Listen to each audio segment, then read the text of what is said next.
I want to tell you, I just think Mariella with a Democrat, fantastic woman, nothing but a farm girl, never went to college, ended up the state treasurer, the U.S. treasurer, influenced the state board. It was a one-year job, Ohio, she did the Star Bank, I mean, never went counting at 65,000 people on 2020. How the hell does something no background state treasurer in the U.S. head of the Mint? Lord Martin came out of Marion.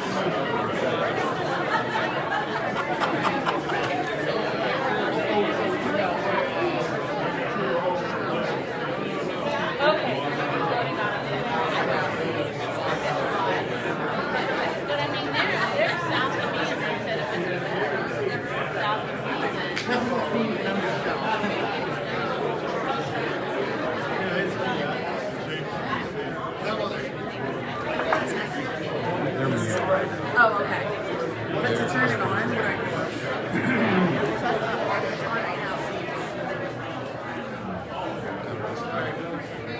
Tyler. Up or down? Yeah. It's locked off right now. It's off here. Do I have to flip it or anything? No.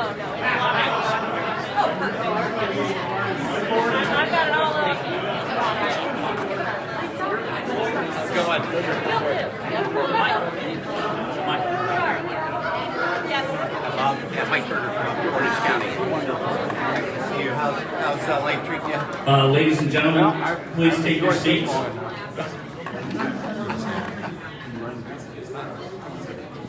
With three people.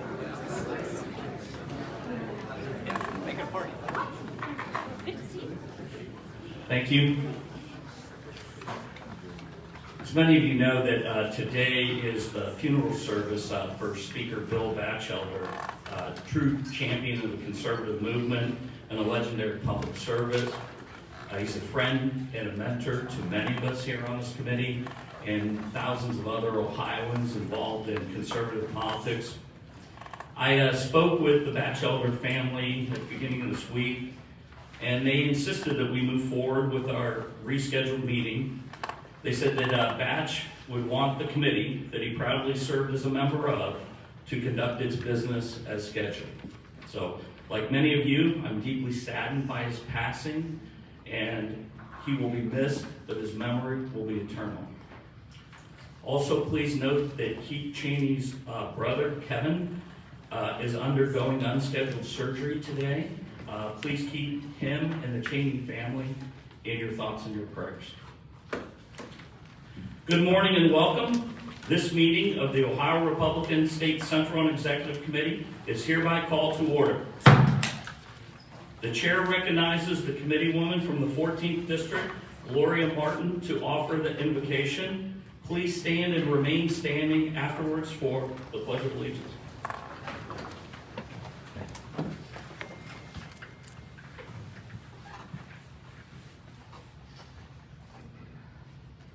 Good morning. Before I start, I wanted to read out of the book of Daniel, which I've been studying lately. In Daniel, asking God for wisdom and thanking him for giving him clarification on the dream he was just asked to interpret. Blessed be the name of God forever and ever, for wisdom and might are his. And he changes the times and seasons. He removes kings and raises up kings. He gives wisdom to the wise and knowledge to those who have understanding.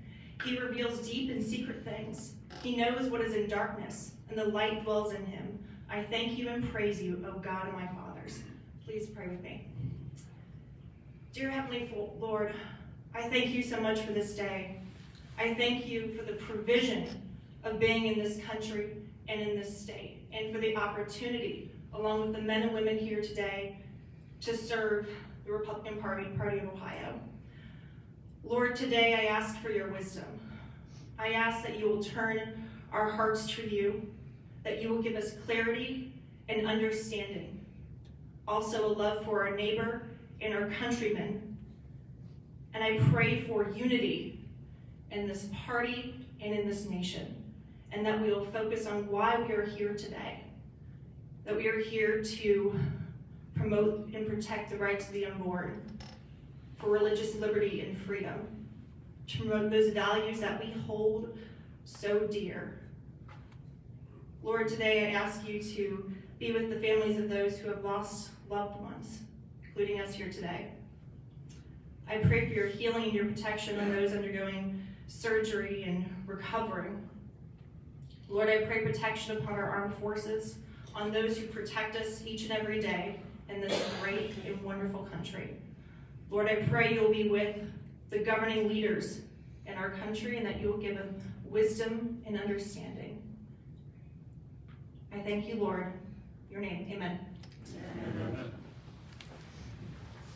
Thank you, Gloria.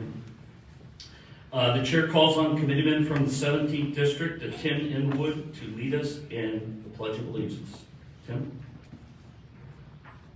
Thank you, Mr. Chair. Please address the flag. I pledge allegiance to the flag of the United States of America and to the republic for which it stands, one nation under God, indivisible, with liberty and justice for all.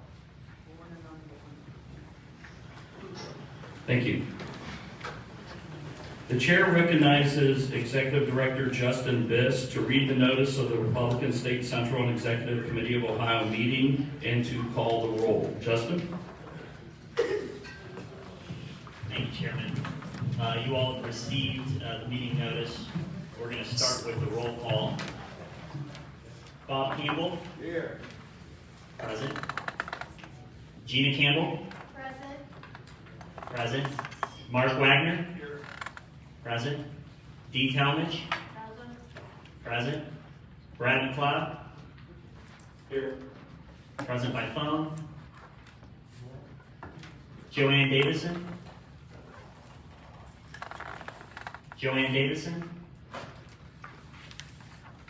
Gary Cates?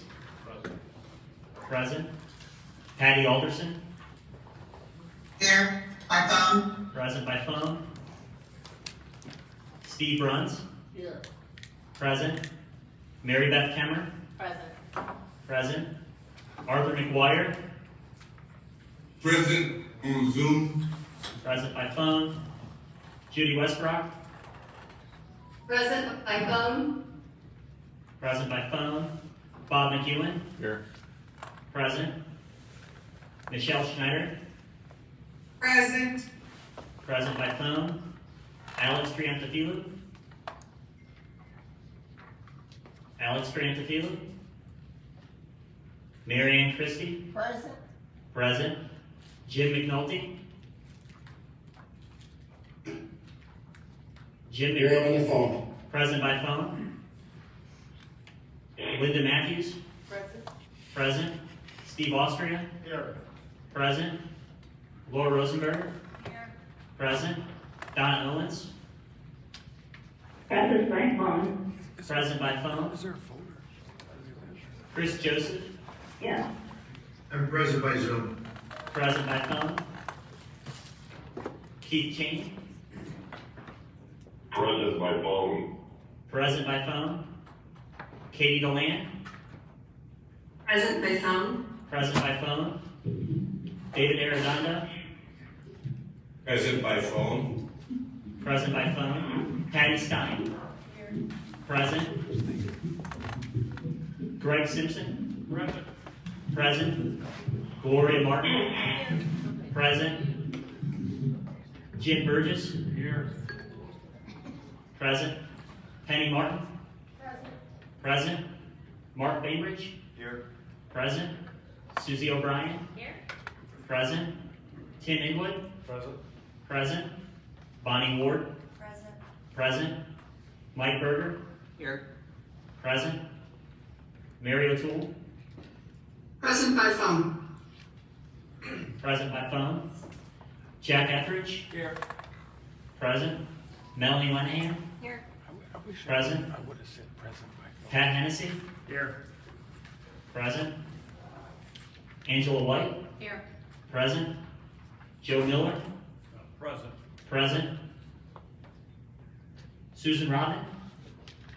Present by phone. Present by phone. Rob Hovis?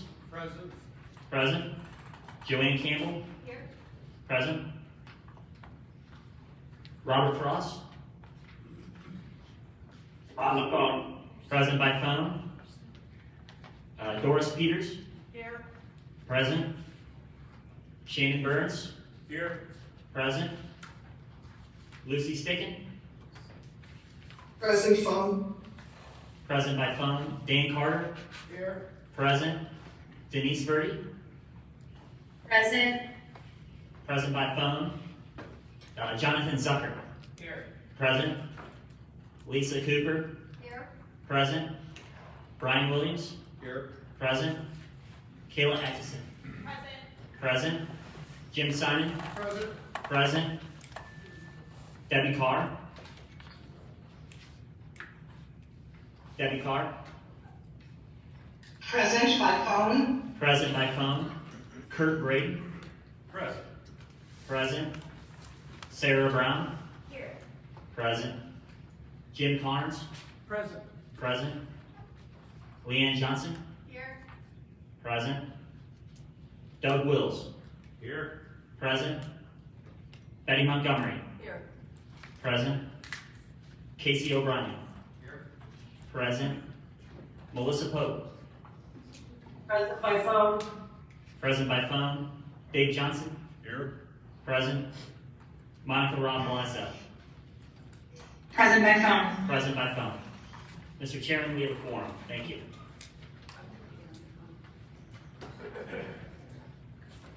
Thanks. I was just asking Justin to make sure we tabulate the number of people that are on by phone, so if there's any voting that we're aware of that.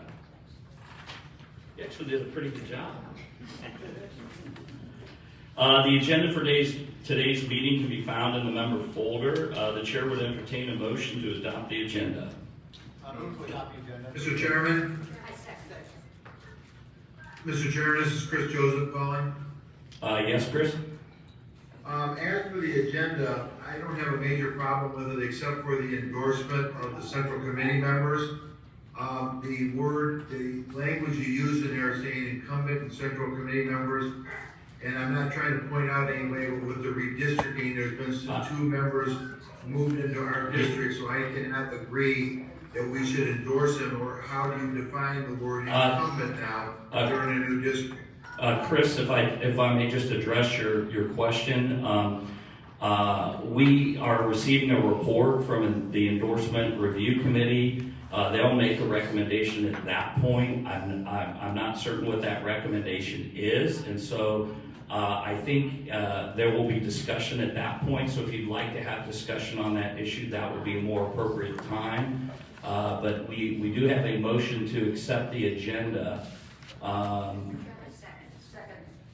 We have a second, and we go into, at this point, discussion. So, yes. I was wondering if I'm looking to amend the minutes for the agenda by adding a report from the permanent rules and revisions, because we had 2 resolutions that were tabled to that committee last meeting. And I just wondered if I'm moving to amend that motion, the adoption of the agenda to add a report from the permanent rules and revisions about those 2 resolutions that were tabled to there. I second the motion. Well, I'm not aware of a report from that committee. I I'm not sure if that motion's in order because you're not, if you're not the chair of that committee, you're asking the committee to make a report. That's And correct. We tabled 2 resolutions to that committee. I understand that at the December meeting we did that, but I'm not sure, is the committee chairman on that committee here and present? I mean, I would have actually submitted that, but I just assumed, since that was tabled to those committees, that we'd get a report. Well, we sent the meeting agenda out 10 days in advance of the February 4th meeting, and this meeting was scheduled delayed by 2 weeks. Okay. I think that I didn't know you could change it again after we Well, switched. I just assumed that. I would have liked to have given the committee, the subcommittee chairman, the opportunity to prepare and present. Okay. I think I do have a second, so we can proceed. Okay, so there's a motion to add a report from the Permanent Rules Committee. Remind me, Justin, who's the chairman for that night? Alex Strantafilou is on an airplane, and so he's unable to. And he's the only spokesperson for that committee? Well, he's the chair, and since he's not at liberty to designate a replacement, which is what we do when a chair is not able to, they choose one of their own committee members to represent them. It's impossible to meet the order. Again, we can confer with him after when he. Yeah. We can put it on the agenda, but there won't be a report. I mean, so we can vote to put it on the agenda, but he won't be here to report. I'm just, Okay. All right. So we have a motion, though, to vote on this, to add it to the agenda. Do you want to stick with your motion, or would you like to retract your motion? Okay. All those in favor of amending the agenda to add a report from Alex Strantafilou on the Permanent Rules Committee, all those in favor say aye. Aye. All those opposed say nay. No. Nay. I'm sorry, I forgot something. Let me, the folks on the phone, I would ask you to wait. Let's first have the people here in the room vote. We'll call the ayes and the nays for people here in the room. And then after we have that, I will call for the people on the phone to do the ayes and the nays. Is that fair? It's a little bit difficult to follow that. So let's try this again. All those in favor of amending the agenda to have a report from Alex Strantafilou, those in the room only say aye. Aye. Those in the room only say nay. No. Those on the phone that support changing the agenda to add a report from Alex Strantafilou of the Permanent Rules Committee say aye on the phone only. Aye. Aye. All those opposed on the phone say nay. Nay. It's the chair's opinion that the nays have it, so that motion to change the agenda is not passed. Is there any further discussion on the motion?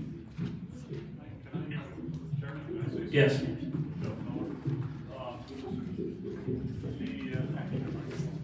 I don't have a big booming voice, so I need a microphone. Thank you. Just so everybody understands what we're doing here, there were 3 motions from last meeting that were tabled, and we claimed, or the people that put the motions forward claimed that there were violations of the bylaws. And so we thought that would take a high precedence and that a committee would meet and discuss it and talk about it. So we just wanted to get what the latest developments were on that. So that's what what Elisa's. No, I understand that. He's just not here.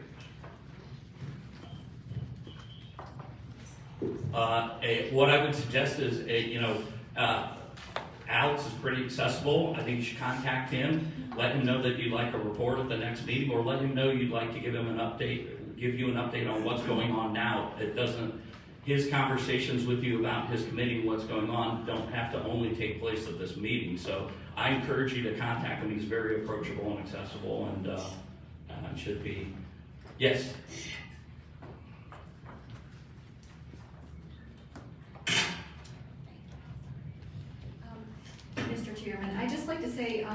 the policy committee did meet. I wonder why they wouldn't have discussed this. And I know that there are other policy members here. Would they be able to elaborate on whether or not that was discussed? Because, you know, like Mr. Miller said, this is pertinent and very important to what we do. And I would think that they would have maybe addressed it. Yeah, the policy review committee is different than the permanent rules and bylaws committee. They're two separate committees. So I'm not sure if Alex's committee has met. I don't believe that's the case, but they're not the same committee. Listen, we had a motion, we voted on it, it did not pass. I'd like to know if there's any further discussion on the agenda. Yeah, is this protocol, this is Denise, is this protocol that things that we tabled could just be brushed under the carpet? Is this normal? Well, Denise, Denise, I don't know that that's a fair characterization. I mean, Alex is not here, he's traveling.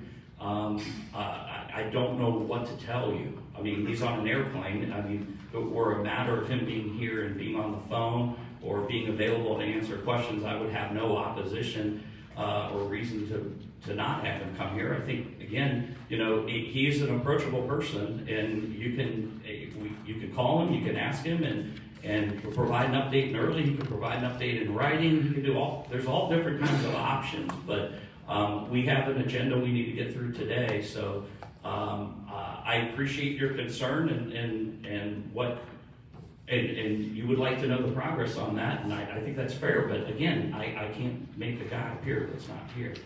Yes?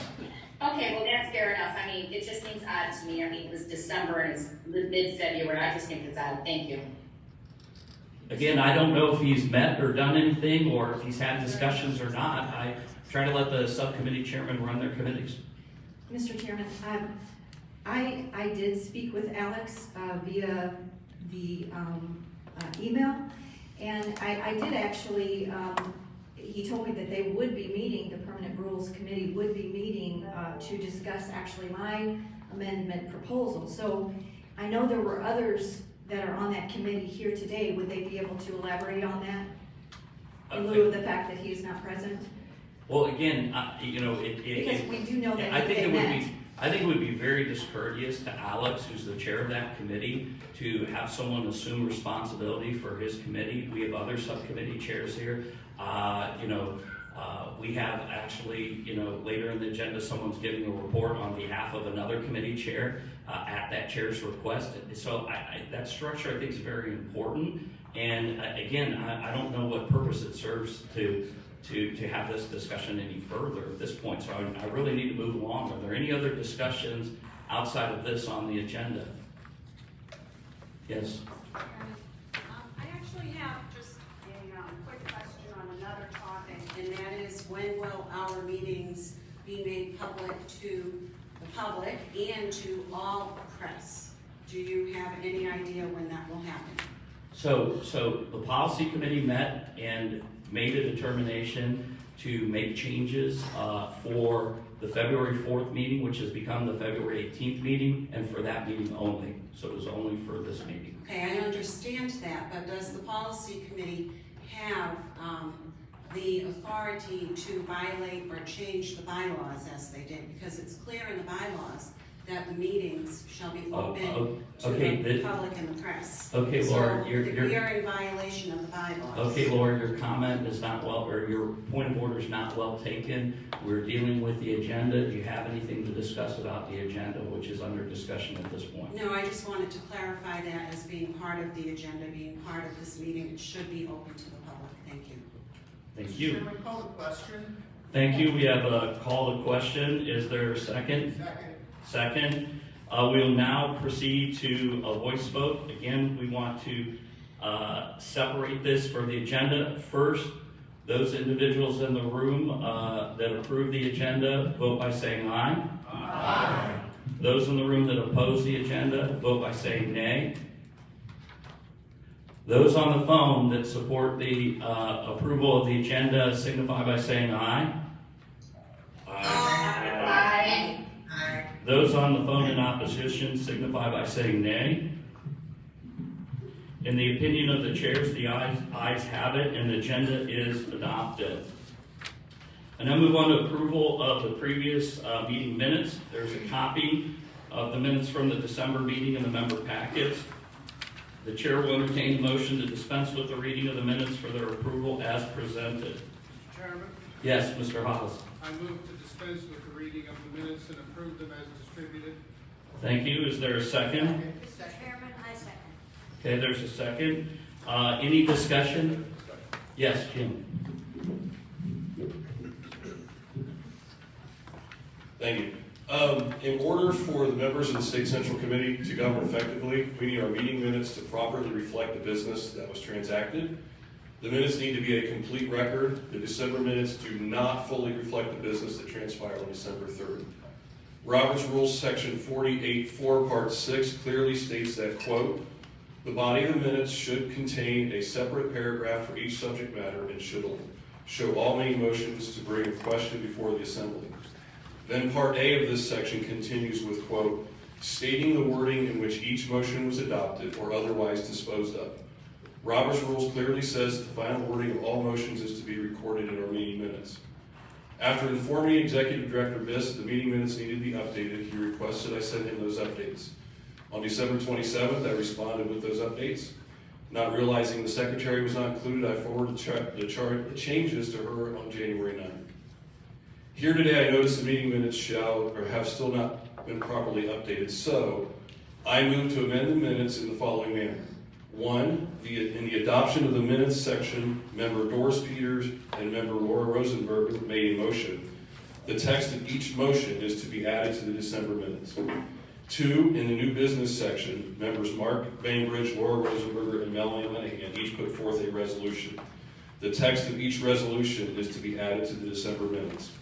That is the end of my motion. Since I've already sent the proper text of the resolution to the Executive Director and Secretary, I opted not to read them to you today, but I do have them if you would like them. I am requesting that this body's records have the proper accounting of our meetings reflected in our meeting minutes, and that we base the recording of our minutes and our meetings on the procedures provided by Robert's Rules. Thanks. Second. So there is Can you identify who is speaking, please? Jim Burgess made the motion, seconded by Mark Bainbridge. Please identify them. We're not seeing who they are. Okay, yeah, so for the edification of the folks on the phone, just please state your name. You don't have to state your district number, but if you're so inclined, you may. And we'll proceed in that fashion as a courtesy to those joining us remotely. Jim, correct me if I'm wrong, your motion is that you take the body of those two resolutions that were dispensed with and tabled at the last meeting and insert their text into the meeting minutes of the record. Correct. Robert's rule says to have the body of the motions and the resolutions, 2 motions in the meeting minutes and 3 resolutions in the new business section. Okay. And we have a second. So any other discussion on that? Jim? I just want a point of clarification. I have no objection to what's been recommended, what's been moved, but there was an earlier statement which suggested that the minutes were to be somewhat of a transcript of the proceedings, and that is not consistent with my understanding of Roberts or the way that we have proceeded in the past. So long as that is not part of the request, I'm fine with the motion as presented, but I wanted to clarify that.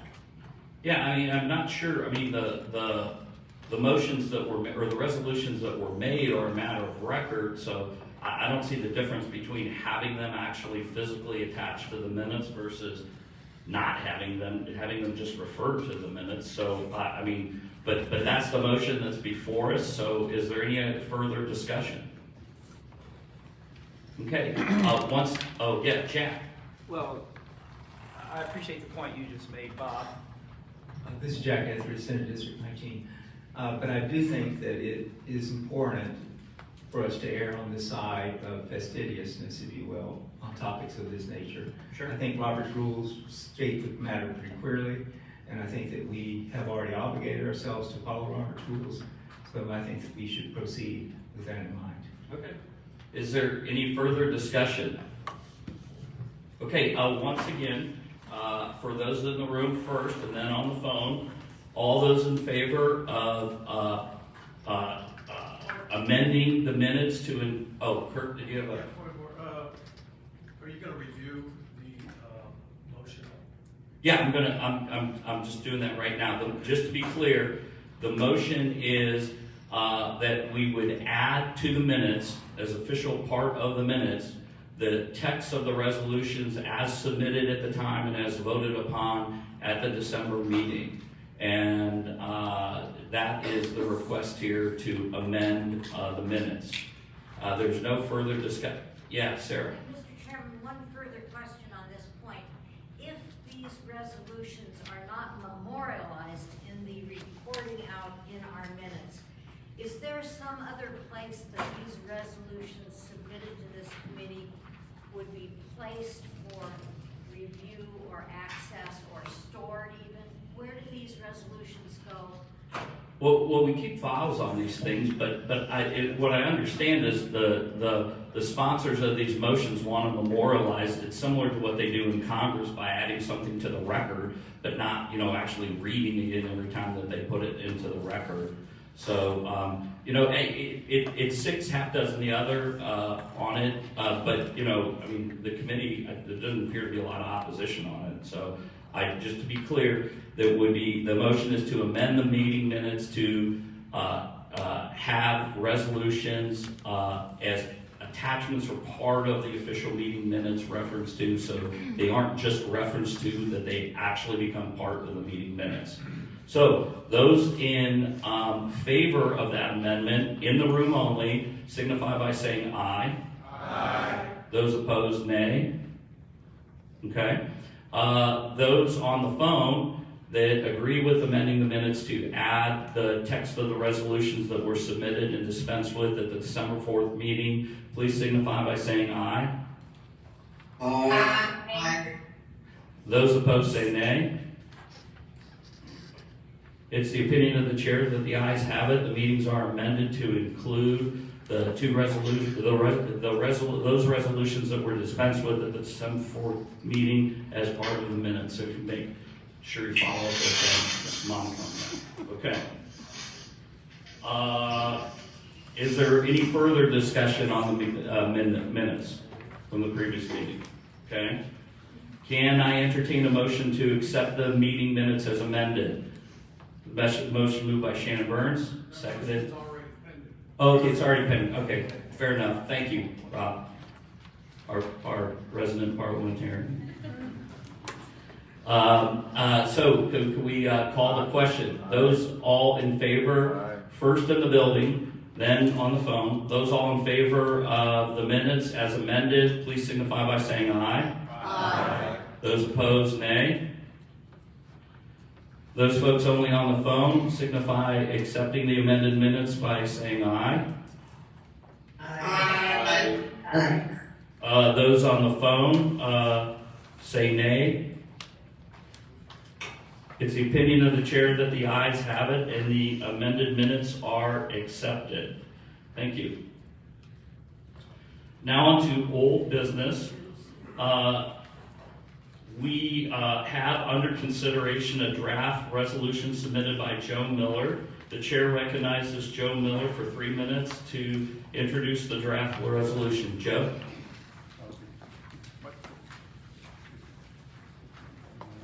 Thank you. Okay, Joe Miller, District 21. Mr. Chairman, I'd like to make a friendly amendment to the motion. We probably already went through that. See any more of that glasses.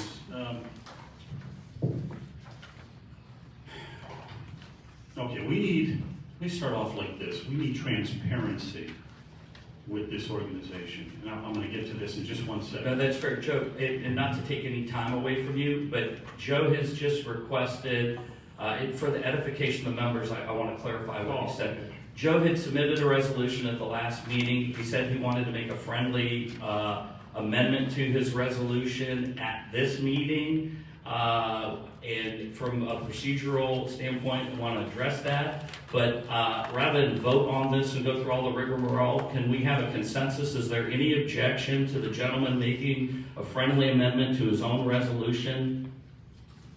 No. If there is no objection, Joe, your friendly change or friendly amendment to your own resolution is accepted, and you may proceed in 3 minutes. All right, thanks. Okay, so we need transparency in this committee and integrity. And I'd also like to see roll call votes, and here's why. Okay, number one, we have state central committee members who have received a job or some employment from Governor DeWine. Two, we have state central committee members who were appointed to boards or commissions by Governor DeWine, or they report to Governor DeWine. And three, we have state central committee members who are lobbyists, and especially the lobbyists that lobby to the executive branch, which means, again, Governor DeWine. So I think it's imperative that this conflict of interest that any state central committee members fall into one of those above categories, which, by the way, there's 17, just so people know, there's 17 people that fall into that category right here, which is 25% of this committee, which is a lot. So anybody falling into that category to recuse themselves from voting in the gubernatorial endorsement process. We are voices for 3 to 4 million Republicans in the state of Ohio, but our voice must truly reflect the sentiments of our constituents. Our votes cannot be influenced because of financial gain or prestige due to their close relationship with the governor. So I'm going to read the amendment right now. Just so you understand, this is the amendment. I'm going to read it right now.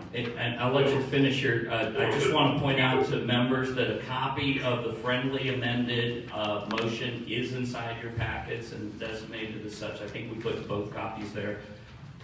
But go ahead, Joe. Okay, so it's got the yellow marker on it. Okay, whereas many state central committee members currently serve in positions which present a conflict of interest in the contested 2022 primary endorsement for the governor's race, as they were appointed by the Governor DeWine to those positions of authority or they serve under his employment, and this may improperly bias and influence the integrity of their vote. Therefore, I hereby request that this committee take action to recommend any state central committee member who is a governor, appointee, or employee that serves at the pleasure of the Governor DeWine voluntarily recuse him or herself and abstain from voting in the gubernatorial endorsement contest. Thank you, Joe. Thank you. Any discussion? Yeah, Gina. You're not asking them to give up their seats, you're not asking them to not vote on other things, correct? Because their expertise is greatly appreciated. You're just asking for just this one thing of this in regards to specifically endorsements to be on that? Is that what you're asking? Yes. Just that one vote, right? Just for the governor, because they have a conflict of interest with the governor. And I guess that could also entail if you had a conflict of interest with Secretary of State LaRose or something, you wouldn't want to recuse yourself for that vote as well. And that way that could give them a clear, like, even though I'm employed by this person, I can still represent the people in case there is a conflict of. Absolutely. Okay, I want to clarify, and it's just for. It's just for this, because if you're receiving financial gain, or you're on a board, even if you're not receiving money, it's a prestige. You're reporting to the governor, so it's like you're influenced. You're biased. I just wanted to We're just clarify trying to get that. the transparency here, I think. Thank you for answering my question. Thank you. Yes, Jim. I have a question as well. I'm a member of the public board. I'm chair of the Republic Development Authority board. However, I was appointed to that board by Governor Kasich, not Governor DeWine, and my term is not up until, actually would be the next governor's term, whether that's Governor DeWine or whoever, the horrible person running against him. And so I guess my question is, since I wasn't appointed to the board by DeWine, I was appointed by Kasich, how does that work? Who are you reporting to now? We're an autonomous board. We don't report to the governor. We certainly keep the governor's office advised as to what's going on. They advise us as to things, but I mean, the governor is not a direct report because we're autonomous. were appointed by the governor, absolutely. And I guess my other question is, because we all are in politics, we have so many relationships and ties. I just filed my state committee petitions. So those have a process where they're reviewed at the county board. Certainly the Secretary of State's office has an influence in those. I mean, am I not supposed to vote for the Secretary of State's appointment because I have petitions? I mean, if I'm a lawyer, again, governors appoint judges all the time. How does that work? I mean, I respect what you're trying to do and I understand it, but I think that it gets way too it gets very cumbersome, and I think that what you're doing is going to create more problems, and it's going to discourage participation rather than encourage it. Thank you, Jim. The chair recognizes Dan Carden. Yeah, I work for the lottery. I was hired by the lottery. It was a different administration. I report to the lottery people. Governor, when you say I serve at his pleasure, I had nothing to do with either one of the governors getting me the job. So, I mean, I find that offensive to think that I would be influenced because I happen to work for a state agency. I think this is way off base with what you're trying to do. Okay, the chair recognizes Shannon Burns. Thank you, sir. Mr. Chairman, I stand to further this discussion, specifically directing the comments from my colleague in Akron, Mr. Simon. I think it's very clear to the individuals on this committee whether you personally have a conflict of interest or not. If you've been appointed and you serve at the pleasure of an elected official that is in front of us, you know that answer. You're a smart man. Very much, many of us are smart people. Whether you are influenced or serve at the pleasure is something you know, and I think you should disclose that. And that's something that we should all know as members of the body. If you have that conflict, disclose it and recuse yourself. It's a very simple concept that you should know yourself. It's not something that we have to dictate. Yes, Mr. Bainbridge. Oh,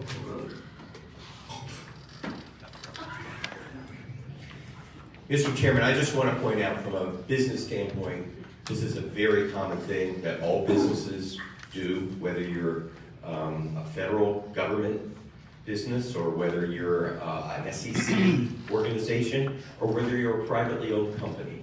Recusing yourself because you have a conflict of interest goes right to the ethics of what we do.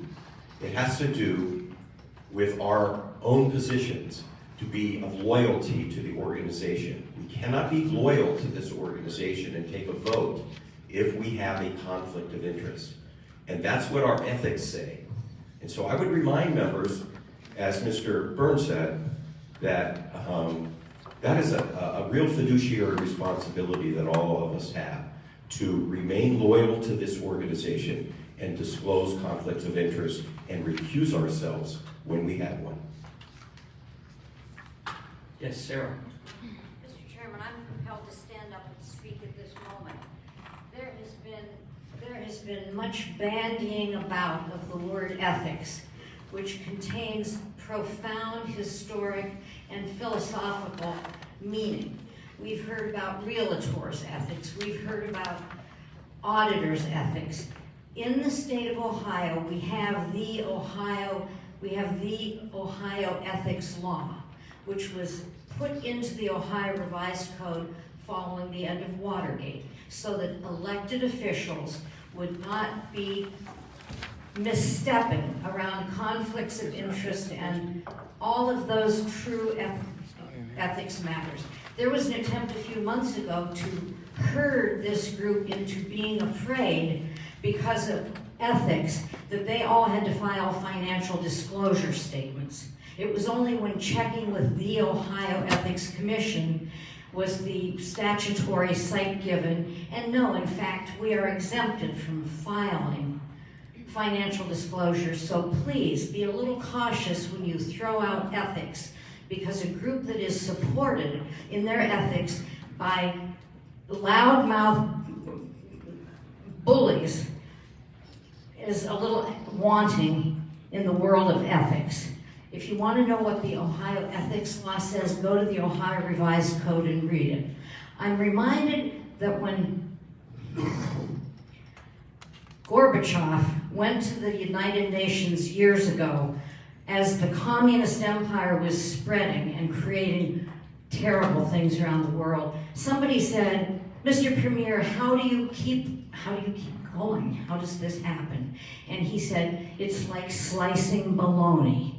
It's like slicing bologna. That's how you get it done. Slice by slice by slice. And I would urge us all to be reminded that that's how institutions are damaged and crippled, like slicing bologna. Thank you, Mr. Chairman. Thanks, Sarah.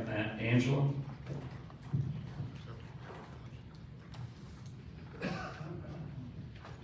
What really concerns me the most about this motion is Mr. Miller has opted to say there's 17 members of this committee who don't have a voice, which means we are removing the voice of those constituents.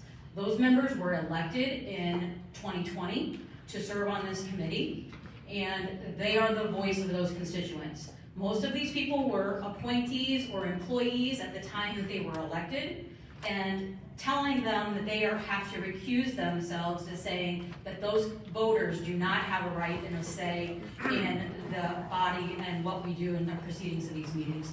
For that matter, I'm voting no on this, and for that matter alone. And Mr. Chairman, I'd like to call a question. Okay, there's been a call to question, but I want to recognize Greg Simpson, whose hand was up before you called the question. So we'll get back to that, Angela. I tend to agree with Angela. I've been appointed to 7 boards. I went through the Ethics Commission, and nowhere did it say, now, if you get appointed to this position, are you going to support the governor, not support the governor, support the senator, support the congressman? The question never comes up. Are your ethics good enough to serve on this board and to support and help the people of the state of Ohio to have a nice, clean transparency in the board that you serve on? That's what I take my pride in. I was appointed by Governor Kasich, and not one time I ever heard from Mr. Kasich or any of these people, are you going to support me or not? That wasn't even brought up. The Ethics Commission stated to me, this is what we expect out of you. I represent, with my counterpart, people of the 14th District. So you're asking me to tell the people of the 14th District, I'm not going to vote because some person put up this thing that they think if you question my ethics, I consider it highly insulting. Highly insulting. And not to be able to vote for my people in the 14th District, then you're depriving everybody in the 14th District of a vote. That's all I've got to say. Thank you. Thank you, Greg. Mr. Johnson, did you want to? Yes, fellow members of the committee, since my name is on this list, I'd like to make it perfectly clear. I've served on a number of boards and commissions over the last 30 years that I've been involved in Republican Party politics. I was elected county chairman in 1989 in Columbiana County. And most of these boards and commissions that I've served on didn't pay anything. I got a call one day from Governor Kasich who said, will you serve on the Bureau of Workers' Compensation in Ohio? This came because I was the chairman of the Ohio Manufacturers Association, who had nominated me to the governor's committee to be considered for an appointment to represent employers of 100 or more people. And it also happened in that prior period of time, my company had gone for 1 million hours without a single lost time accident. So I was very honored, didn't know that it even paid anything when I first accepted the job. And I learned it did pay. Doesn't pay $2,500 an hour, Mrs. Rosenberger. But I will say this, when it came time to oust the last state chairman, Dave Johnson led the way to support a new state chairman. And that was against the wishes of the governor who had appointed me to the Bureau of Workers' Comp. I had no qualms whatsoever telling Governor Kasich my reasons for ousting Mr. Borges. So if you think that somehow serving on this committee somehow is going to prejudice my opinions, you're wrong. Thank you. Mr. Etheridge. I'll be very brief. I just want to thank Sarah Brown for her comments, a student as usual.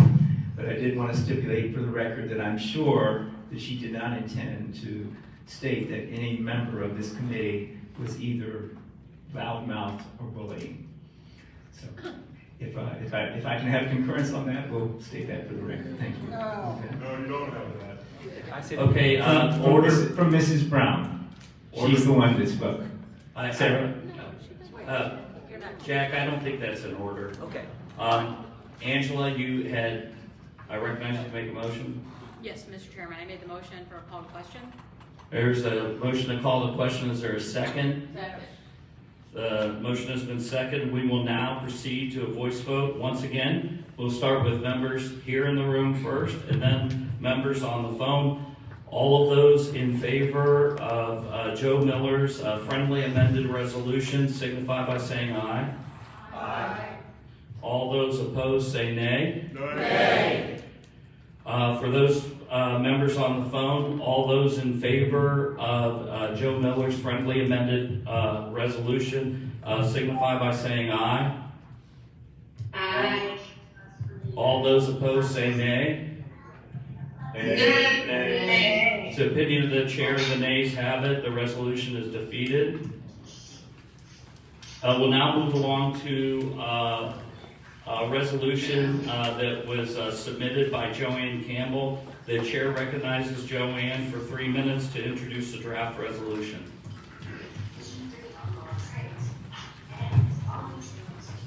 Can those folks on the phone please mute unless there's a time to vote or a statement to be made out of courtesy to Ms. Campbell? Thank you. Thank you, Mr. Chairman. I appreciate those whom I've spoken with about these proposals concerning ethics and the possible introduction of a whistleblower policy to our permanent rules. Since there are 2 separate articles, Mr. Chairman, I'm asking that we vote on them individually, if that is permissible. I'm not certain. I think it was submitted as one. That's why I'm confused. What do you mean by 2 separate? There are 2 separate articles, two actual separate amendments. The whistleblower is one article.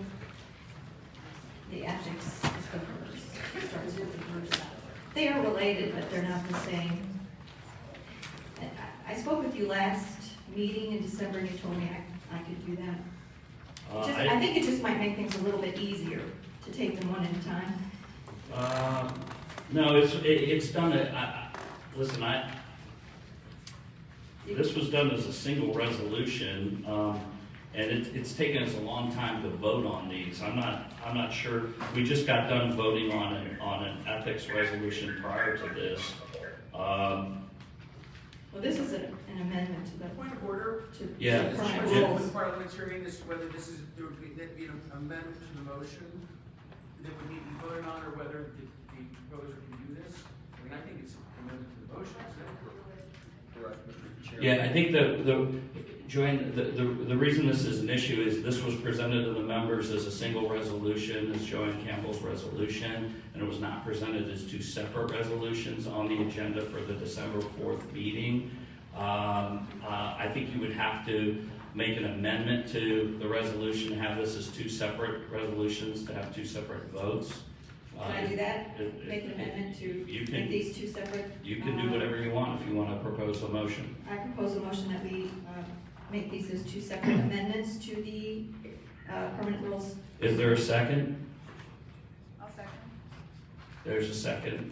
I don't know who said second that, but there was a second. Okay. Okay, is there discussion? Ms. Atchison? You must be notified at a certain amount of days of changes to resolution. Is that correct? Yeah, but we just had a friendly amendment to Joe Miller's. I think that it's in order. I don't see her being out of order amending her own resolution. Is there So. any language changes that would be made, or just No, it's just separating them as 2 votes. I don't really see a problem with that in terms of notifying the members of it. Members have had apparently vote documents, but had them as 1 document. So it would just be a vote to determine if we would treat them like 2 separate documents or treat them like a single document. I just wanted some clarification. No, that's fine. You're welcome. Okay, is there any further discussion? So, just so everyone's clear, we're going to do this in the building and then on the phone. But the motion is that the submitted resolution from Joanne Campbell would be split into two separate resolutions that would be voted on separately. I don't know that they need to be discussed separately, but they would be voted on separately. Is that accurate, Joanne? That's accurate. Okay, thank you. So,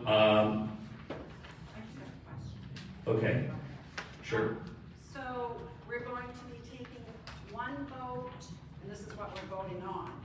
One vote for the ethics section, and then a second vote for the whistleblower section. Correct, that's the Okay. motion that's in play. And we have to vote To- to approve that. To approve voting on them separately. Thank you. Right. Mr. Chairman, I really would like us to discuss these separately, if we could discuss. They are two separate issues. Okay, so the motion is to split both resolutions and to have separate votes on each resolution and separate discussion on each resolution. Is any questions about the motion that has been made? Okay, so there doesn't appear to be any question. Any questions from folks on the phone about the motion that's being made? Okay.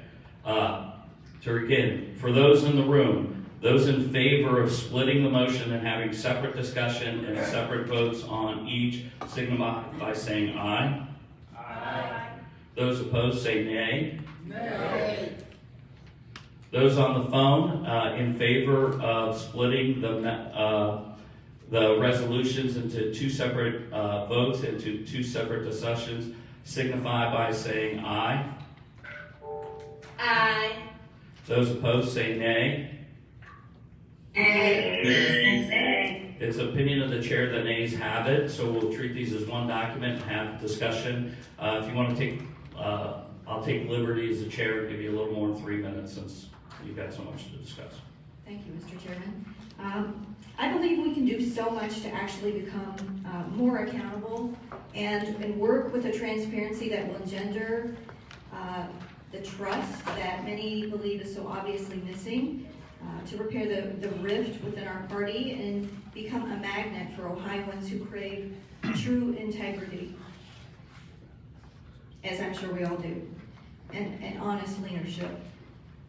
It starts with us, and I'm hoping this will be a starting point for vigorous dialogue among us today about ways we can strengthen our resolve to assure those Republicans that elected us that we are doing all we can to act above board and with good conscience, striving for high ethical standards at all times and to the best of our ability.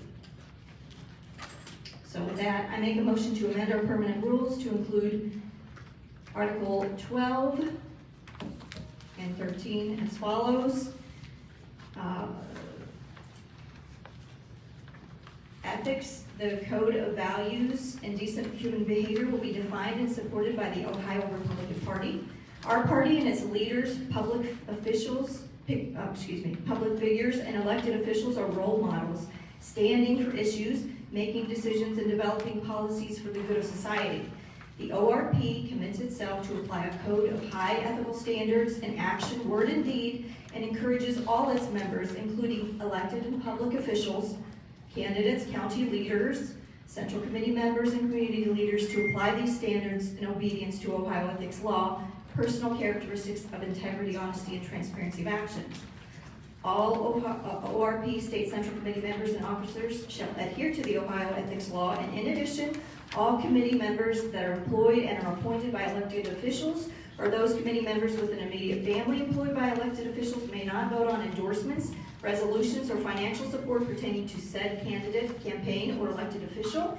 And Section 4, in addition to Ohio ethics law, those that are registered lobbyists or work for registered lobbyists or have immediate family employed by lobbyists that lobby the government of the state of Ohio may not vote on endorsements, resolutions, or financial support of any candidate, issue, platform, campaign, or elected official.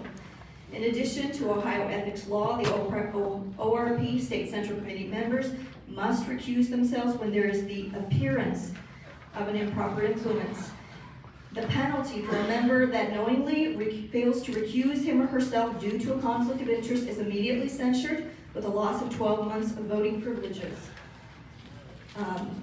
And the whistleblower policies, as I'm sure you are all aware, encourage members to feel comfortable coming forward with a serious concern of an unethical, illegal, or improper nature without fear of retribution or retaliation until the matter is properly looked into and investigated and resolved.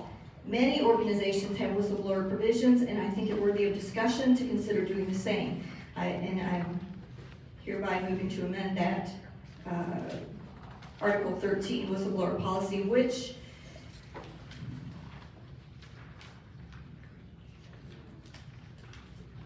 the Ohio Republican Party, consistent with its commitment to maintaining the highest standards of ethics, integrity, and compliance with the law, has established this policy governing the handling of whistleblower claims.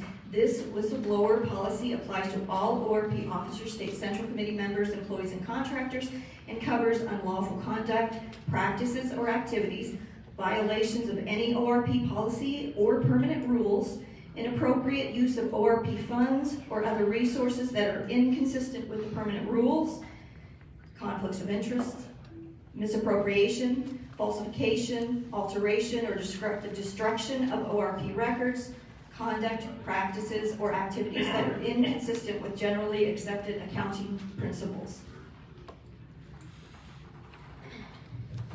Thank you, John. Mr. Carter.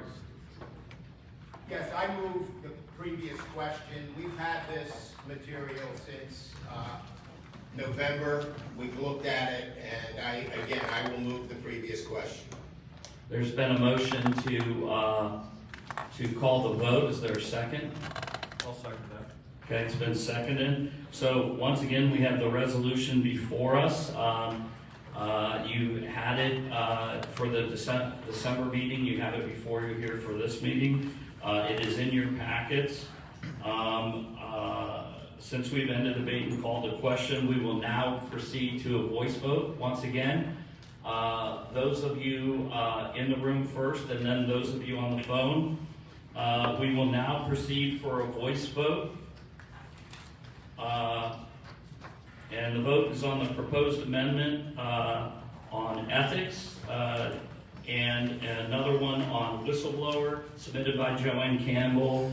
All those in the room in favor of the resolution signify by saying aye. Aye.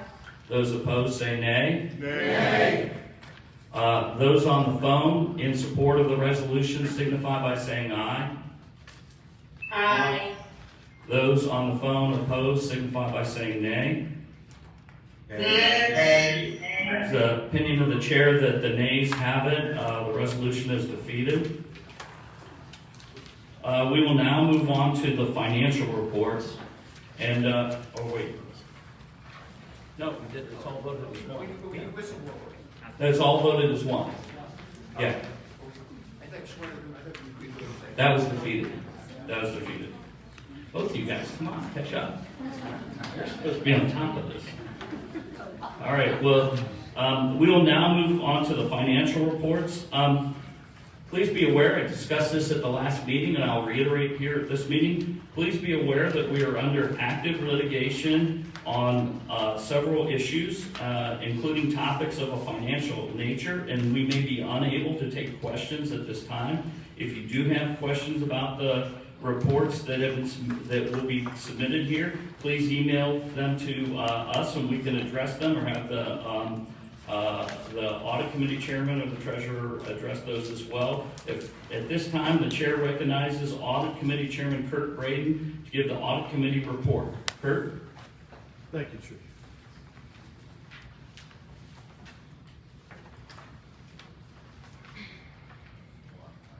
Good morning. Thank you, Mr. Chairman. It's great to be a part of this organization. I want to tell you it's just a proud moment when you get to appear here and be a part of this organization and make Ohio great. Well, I tell you that the chairman's done a great job of organizing his staff and tasking them with important procedures. And I've walked through it with great passion themselves and have done a great job.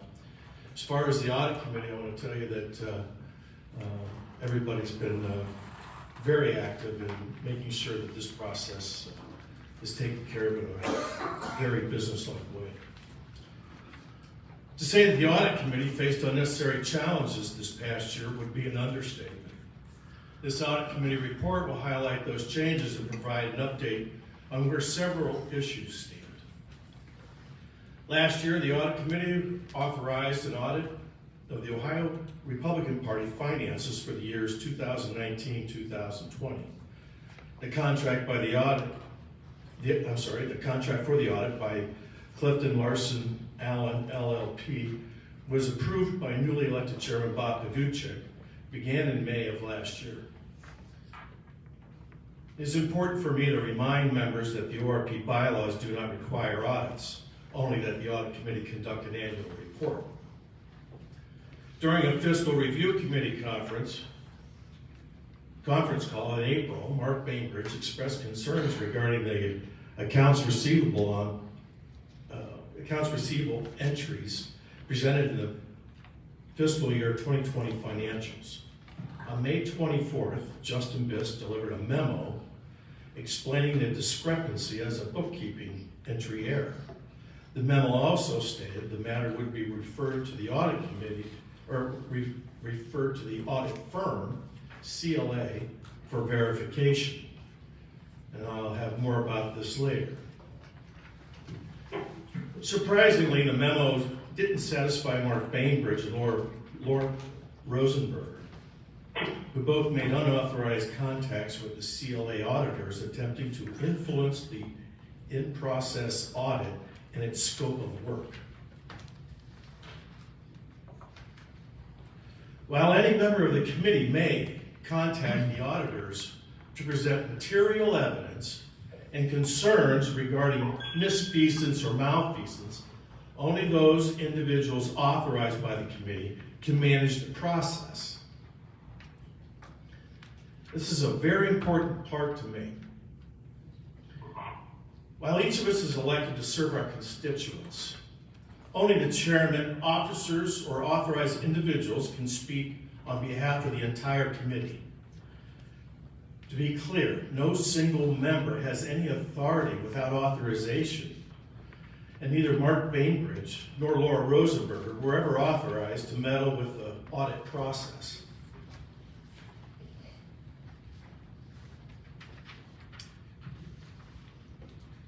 This unauthorized attempt to influence the audit was the beginning of a campaign waged by Mark Bainbridge and Laura Rosenberger to defame and disparage the Ohio Republican Party and this committee. Mark Bainbridge's questions about the $650,000 accounts receivable error became allegations. That money was missing or written off books. The documents were leaked and the letters were written, and outside dark money groups got involved in an effort to defame the Ohio Republican Party. Despite being directed by Chairman Paduchik not to influence the in-process audit, Mark Bainbridge and Laura Rosenberg continued to harass the auditors at CLA with phone calls and emails. Mark Bainbridge went so far as to threaten the CLA auditors if they didn't meet his demands. Not surprisingly, CLA quit the audit midway through the process, costing the ORP half the fee.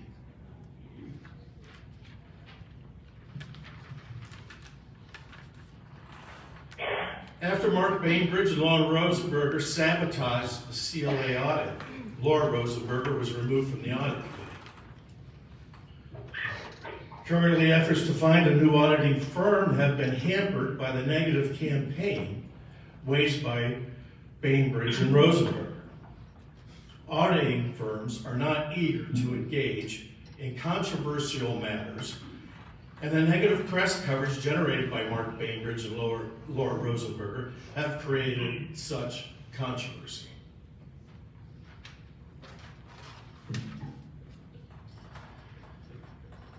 The audit committee met on October 22nd, 2021 to address multiple issues. First, we approved a request for a proposal for a new 4-year review of the Ohio Republican Party finances. Second, We authorized an independent investigation of the $650,000 accounts receivable issue and Mark Bainbridge's allegations of missing money. In November, Compass Point CPA was selected to conduct the independent investigation. The 4-year RFP was sent to the following accounting firms: Ballot Advisors, Deloitte, KPMG International, Plant Moran, BKD, Brady, Ware and Company, GBQ Partners. I'm going to tell you that no response to date has been received from any of the 7 accounting firms. We're exploring other options of firms to solicit.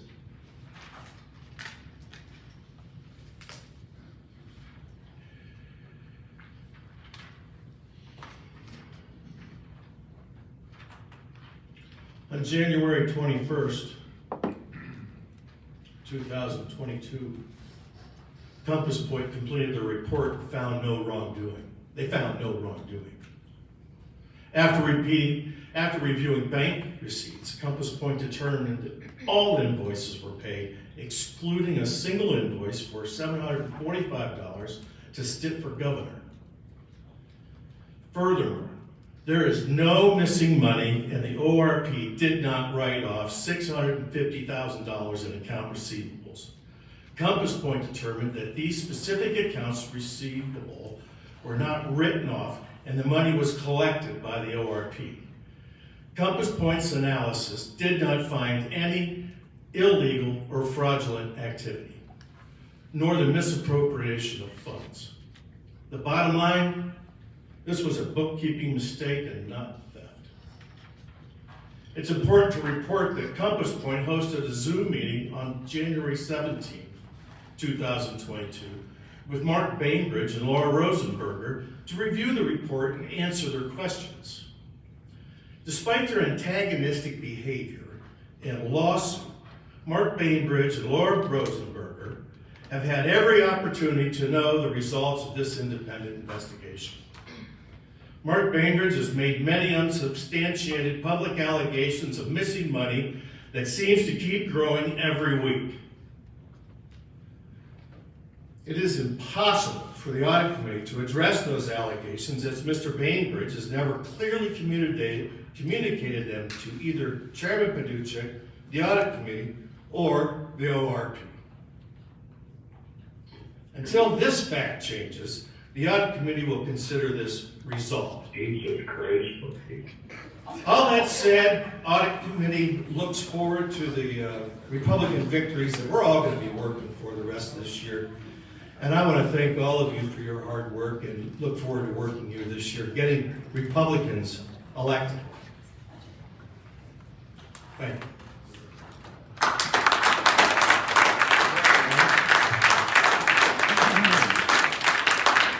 Thank you, Kurt. I would like to ask Mr. Braden some questions. No, we're under litigation on this issue, Mark, of which you're a party of, and we're not going to have that play itself out here. What does the litigation have to do with any of this? Everything. I think it might have a lot to do with it. Litigation has to do with the fact that the audit committee has not hired anybody to do an audit because we released a report against this Compass report specifically says it is a report that stays within this. Mark, your point of order is one second. You are never going to get an audit from now. Mark, please. The chair recognizes Jack Etheridge. Mr. Chairman, I just wish to read from the official meeting minutes that we received. Member Jack Etheridge requested Member Jim Simon, who I respect, to amend his motion. Member Simon accepted and revised the motion to refer the draft resolution, this was the so-called Bainbridge resolution, to the audit committee and to provide an update at the February 4th, 2022 meeting. As that this is the replacement meeting for February 4th, yes. February 4th, I ask that Mr. Braden fulfill the committee's wishes, which were duly voted on, and present his report. Thank you. Thank you, Jack. Okay. The chair recognizes Treasurer Dave Johnson to give the treasurer's report. Dave? The reports don't have to be accepted, so it's... Thank you, Mr. Chairman. I am delighted to present the financial report as follows. And I'm going to highlight just a few items that are on the financial statement and the balance sheets that are all have been presented to you.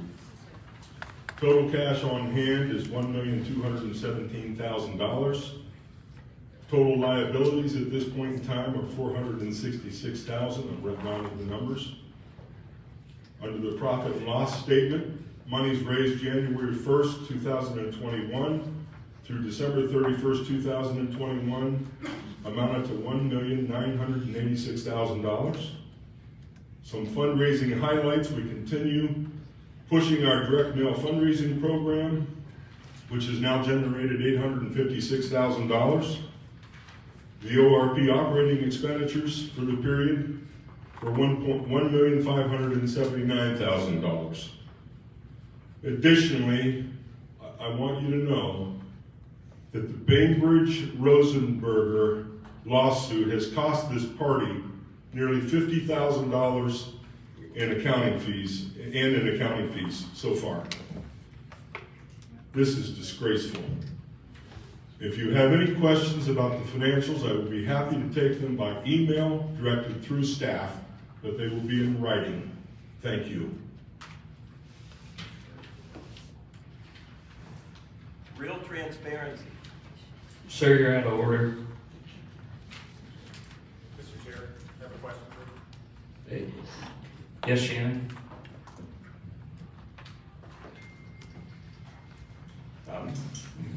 I appreciate the fact that Mr. Treasurer, that you would accept questions in writing.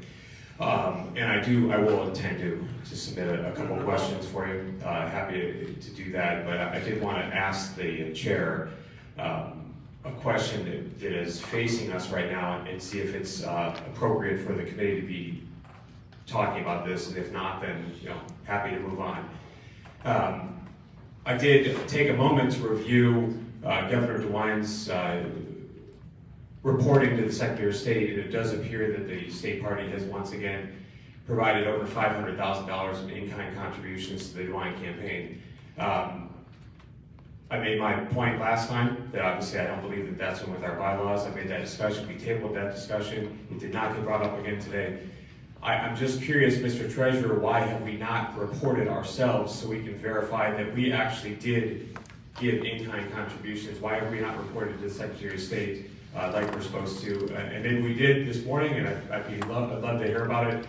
But that information is something that's germane to our committee here, that we would be giving in-kind contributions to a candidate that is not endorsed.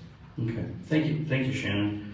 Okay, at this point now, the chair recognizes Member Jim Simon to give a report on behalf of Endorsement Review Committee, Chairman Keith Cheney. It wouldn't be appropriate to have a response to that? I'm moving on. Thanks, Jim.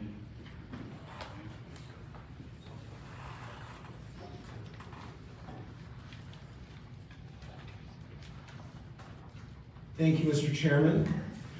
As the chairman pointed out, I am the understudy playing the role of our committee chairman, Keith Cheney, here today. Again, thank you and good morning. A good guiding example for the task before us was the great example of Chairman Dave Johnson's Judicial Screening Subcommittee, which met in September and ultimately provided a recommendation for the unity slate of Ohio Supreme Court justices. As you all remember, that team was unanimously endorsed by this committee, and I believe that show of unity has served them and us well. On January 11, 2022, the Endorsement Policy Review Committee sent the State Central Committee a letter that was sent to all declared statewide Republican Party candidates, asking them to apply for the Ohio Republican Party's endorsement. The following candidates replied with applications requesting our endorsement: Mike DeWine for Ohio Governor, Jim Renacci for Office of Ohio Governor, Dave Yost for Office of the Attorney General of Ohio, Frank LaRose for Office of Secretary of State, Robert Sprague for Office of the Treasurer of State, Keith Faber for the Office of the Auditor of State. After reviewing these applications, The Endorsement Committee interviewed Governor DeWine and Congressman Renacci. Each interview lasted 1 hour, and our 11 members each had the opportunity to ask multiple questions, some 2 and 3 questions. I want to thank both the governor and the congressman for making the time to answer the committee's questions. Our committee then met again just 2 days ago on February 16 to deliberate. After much reflection and consideration, the Endorsement Committee reached the following conclusions. First, the State Central Committee should follow the precedent set at our September 2021 meeting by endorsing statewide officers as a slate. We believe that Justice Sharon Kennedy, Justice Pat DeWine, and Justice Pat Fisher were well served by the unity exhibited by this committee's unanimous vote of support. 2, we recommend that the State Central Committee endorse its incumbent statewide elected officials as a slate. Governor Mike DeWine, Attorney General Dave Yost, Secretary of State Frank LaRose, Treasurer of State Robert Sprague, and Auditor of State Keith Faber. These candidates have clearly demonstrated that they're the most viable candidates to win in November. Third, the State Central Committee should postpone its consideration of endorsement for the State House, State Senate, and State Central Committee. The Liberals on the Ohio Supreme Court have once again created a mess, as we see with redistricting. They've done it twice, and without maps, it's impossible for us to make recommendations on those seats at this time. Mr. Chairman, with the conclusion of my report, I would like to make a motion to endorse our great officers here in the state of Ohio for re-election. Governor Mike DeWine, Attorney General Dave Yost, the Secretary of State Frank LaRose, Treasurer of State Robert Sprague, and Auditor of State Keith Faber. Thank you. Point of order. There is a motion before the committee that does not need a second as a report from the Endorsement Committee. So we move now to discussion. Point of order. What's your point of order, Shannon? According to Article 6, Section 2, subsections B and D, the committee is required to vote to have approved primary policy and election guidelines in order for us to have this motion be in good order. I believe that this motion would not be in good order because we do not have guidelines passed. We do have guidelines for incumbent Shannon. I'm not going to be able to dictate to you the actual line item in the bylaws, but we do. I can read them for you right now. They're right in front of us. For an incumbent, subsection B of section 2, it says, write it very clearly that these must be in accordance with policy guidelines adopted by the committee, for which we have not adopted, and we do have precedent. In 2018, this committee did adopt policy guidelines, and we voted on it as a committee, and those have not been presented to the committee. Actually, I believe they have in Jim Simon's report. No, that's not accurate. You did not. The precedent for the committee was that in September of 2018, they were presented as a separate document and voted on by the committee as policy guidelines.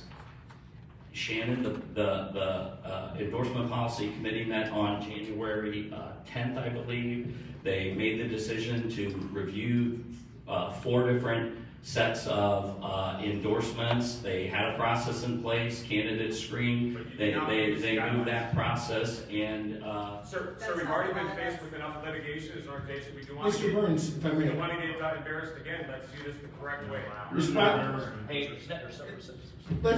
Let's get back to basics here. You're talking about 2018 and endorsements in 2018. Precedent that we have set. That is not a precedent that's applicable. We had open seats in 2018. We do not have open seats presently. Our party's rules specifically speak to the endorsement of incumbents. We took that into consideration when we met initially on January 10th. We adopted a policy that took that into account. We then executed on that policy. This report, may I please finish? This report is the product of that policy. You have the recommendation of our committee. Thank you. No, Mr. Chairman, so, Shannon, you made your point. Please sit down. Mr. Bainbridge. Yes, follow up on what Shannon said. There was also a policy endorsement committee guidelines. There were also endorsement policy guidelines that were passed in December of 2019 for 2020, again, they were in writing, and they specifically only related to that year, if you read the header on those. So this is totally out of line with the bylaws. Mr. Burns is absolutely right. The bylaws require that we pass an endorsement policy guidelines before we can endorse anybody, and it's right in the bylaws. Let's let the bylaws speak for themselves, if we may. This is Article 6, Section 2, Subsection B, Sentence 1. The committee may endorse incumbent statewide elected officials, incumbent statewide state legislators, incumbent members of Congress, incumbent members of the State Board of Education, and incumbent members of the committee, period. That is the policy that governs, that is the rule that governs the decision that is being, the report of our, this. Would you finish reading that section? That is not applicable. That goes on to speak about the Ohio Supreme Court. And please move on to subsection B that I referenced. Shannon, you are out of order. Please be seated, okay? Please be seated. So the issue here is that we have a single rule that states the committee may endorse incumbent statewide elected officials, state legislators, etc. It ends. Then it also says that the committee may endorse in Ohio Supreme Court primaries and in primaries for state legislative races and in congressional races in accordance with policy guidelines. What we're speaking to here is the endorsement of incumbent candidates for statewide office. That is a separate provision of Article 6, Section 2, Subsection B. That is the basis of our report. We have complied with our obligations under the rules. You have our report. Point of order. So you're not considering Thank that. you. You need to be recognized by the chair first. Laura Rosenberger. So Jim, you're not considering that prepositional phrase at the end of Clause 2 applicable to Clause 1? Mr. Chairman, should I respond to No, go that? ahead. Yeah. We are speaking to the single sentence as it exists. Speak in the microphone.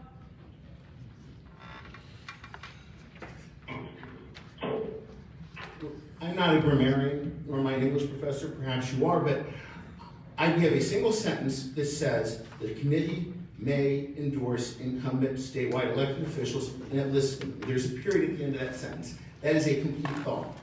The next sentence states that the committee may also endorse certain other elected officials in primaries.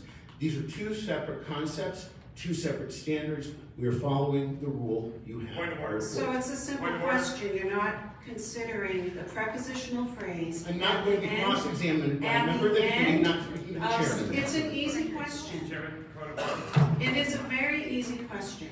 I'm simply asking if you consider the prepositional phrase at the end of sentence 2 or clause 2 to not be applicable to the first part of that paragraph. Thank you. You have the gentleman's report from the committee and his answer to your question. I haven't gotten an answer. You have the answer twice. Point of order. Not to that question. But I just wanted to know then, are you considering the policy that the endorsement policy review / screening committee that as policy that is being passed today by this committee?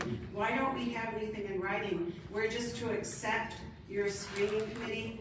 We're just to accept the will of 11 people, a very small minority of this committee? Laura, it's a recommendation. We have not passed written policy, and that has been, to quote some people here, the tradition of this committee is to pass written policy, to have it in front of us. We don't have anything in front of us before making endorsements in accordance with bylaws. That has been how it's always gone. And so, since we don't have anything in writing in front of us to vote on, to pass or not pass, are we simply to assume that what the endorsement policy committee did, 11 people did, is our policy?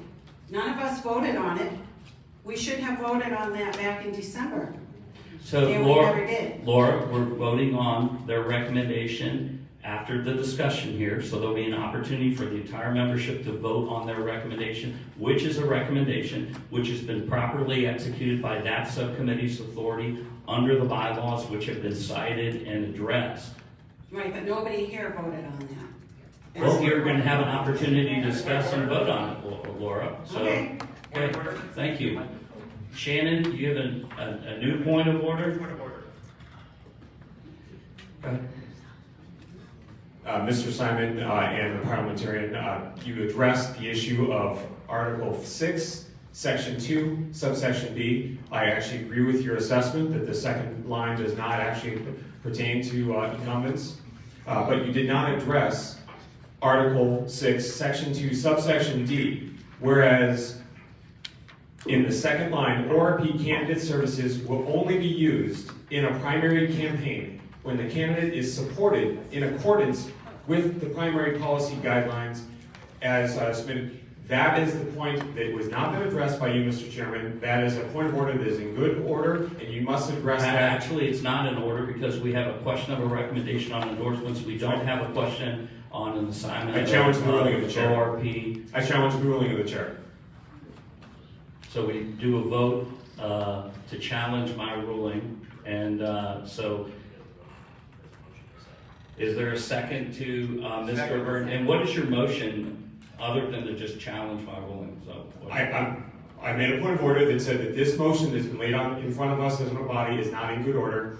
I made a point of order that said that it is in direct conflict of our bylaws, and you have now come back to me and said that my point of order is out of order, and I challenge the ruling of the chair that my disqualification of this motion is out of order. okay. So first we'll do this by members in the room, and then members on the phone. And sir, by the simple fact that I don't believe that we actually have a good policy here, I'd actually ask for a roll call vote as pertains to Robert's Rules. You're out of order, sir. We have a motion on the table. Robert's Rules of Order provides an opportunity for a roll call vote. Sir, Mr. Sir. Shannon, with all due respect, you've interrupted me, you've interrupted other speakers several times. To make sure that we follow the rules. Shannon, you need to do it in a respectful fashion after you've been recognized. I've been much more okay? respectful than the chair that spoke before you that personally harassed members instead of did the business of the committee. I think this is an important opportunity for us to show the people of Ohio that we actually are transparent and we vote for what we believe in. So we have a motion. A motion has been seconded, and the motion is to challenge the ruling of the chair. Discussion. So there's a discussion. Is there? Okay, so discussion on this. Yes, Mr. Bainbridge.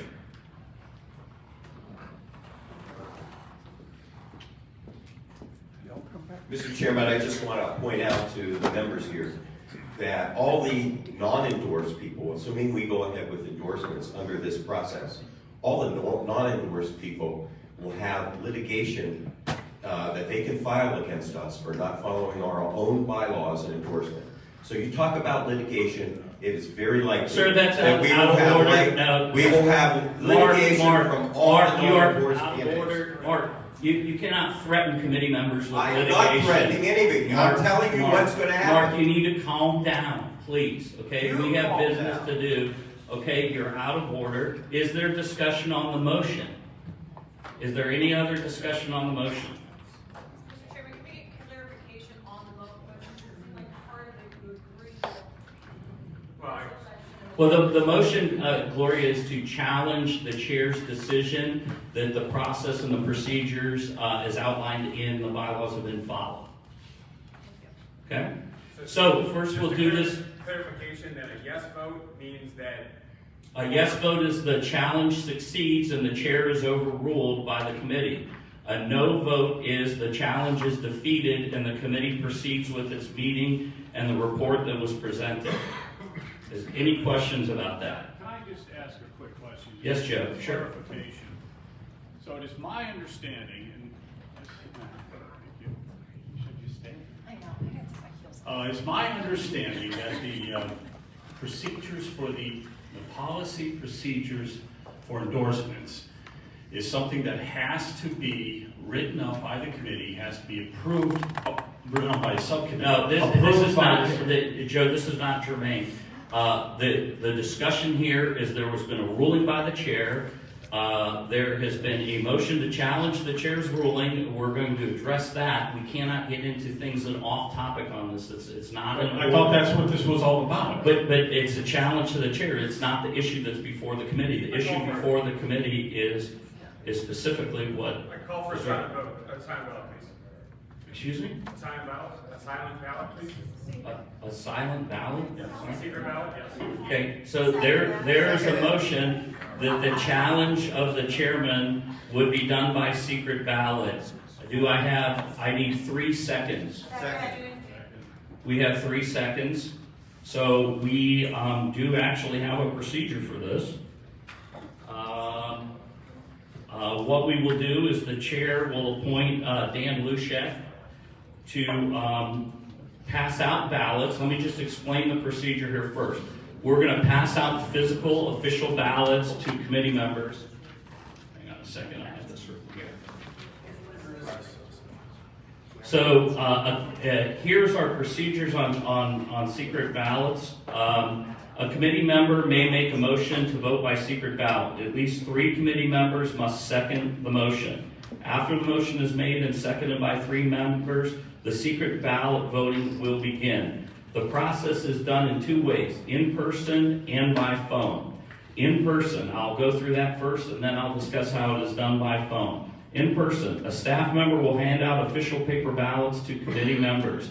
A ballot will be brought by staff to each committee member's seat to deposit. A ballot box, will be brought by staff to each committee member's seat to deposit their ballot. The ballot box will be brought to the counting table for tabulation by official tellers.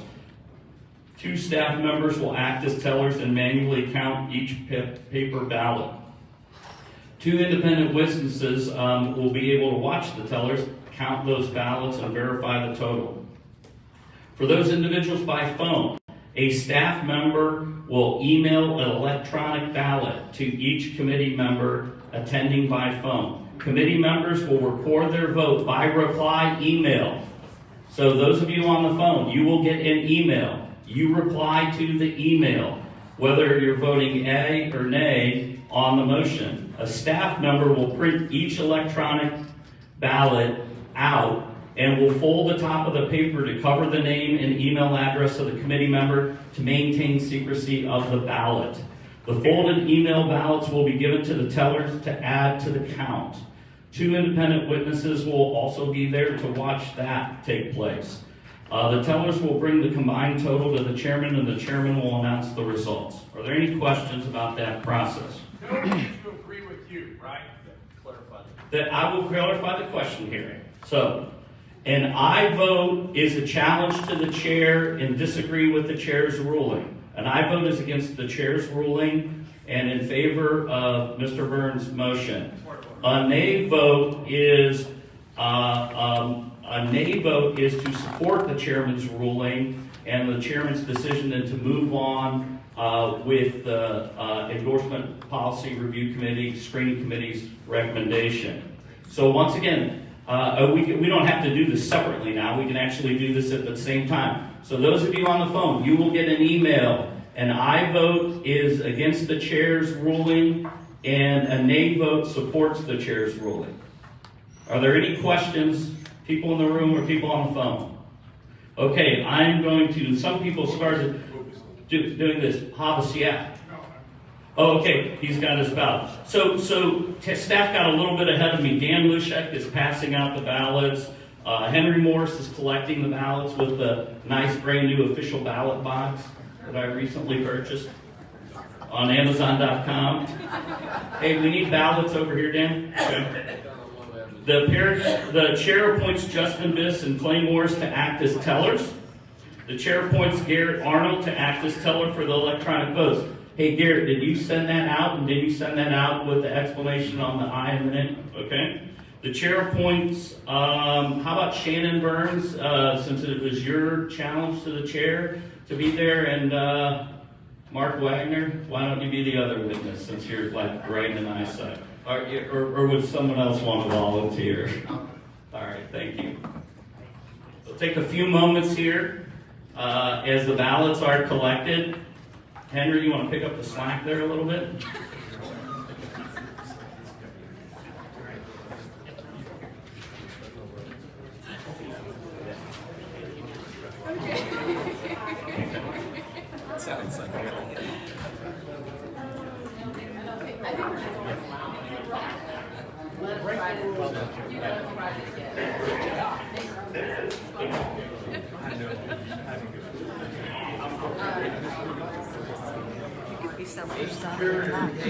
I asked the folks that are leaving, please return quickly, okay? So don't take a lot of time.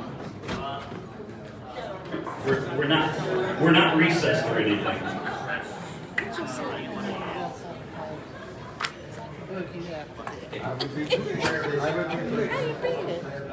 Hey, Henry.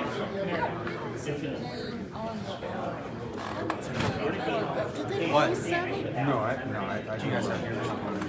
Yeah. I'll take a couple more of these. Hey, folks on the phone, please be aware that we can hear what you're saying. No, I think So, is there anyone on the phone that has not received the email? State your name if you have not received your ballot email. But let me help you. Let me help you. All right, Chris Joseph. Okay. Check your spam filter. Monica Blaisdell's not received it out.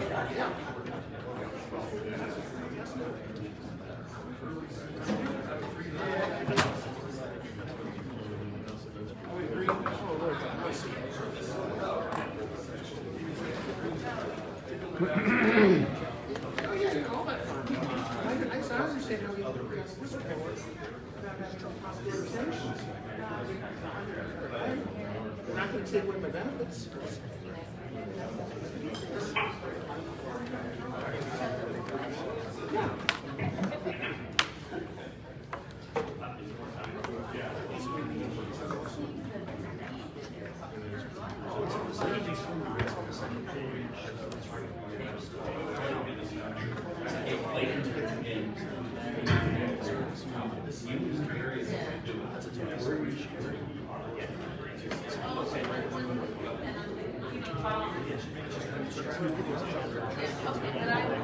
Have all in-room ballots been submitted? Have all email ballots been, has anyone not received an email ballot and not replied? I have not gotten one yet, Chris?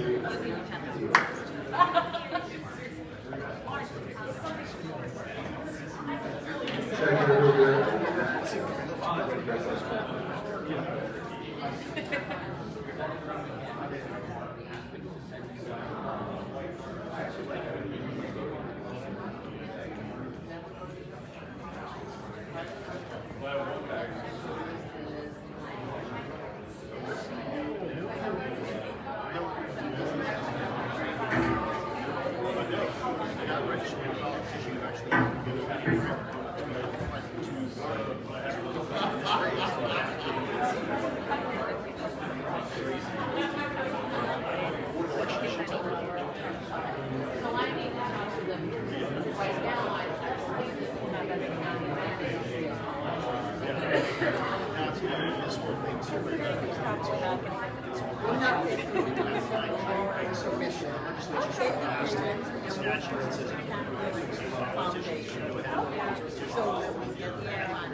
No. I'm really startled at how pleased I am with my decision. I wish I could do what you could do. I wish I could work in Washington. Well, it's just it might work out. But only for you. Well, and your friend is back in the White House.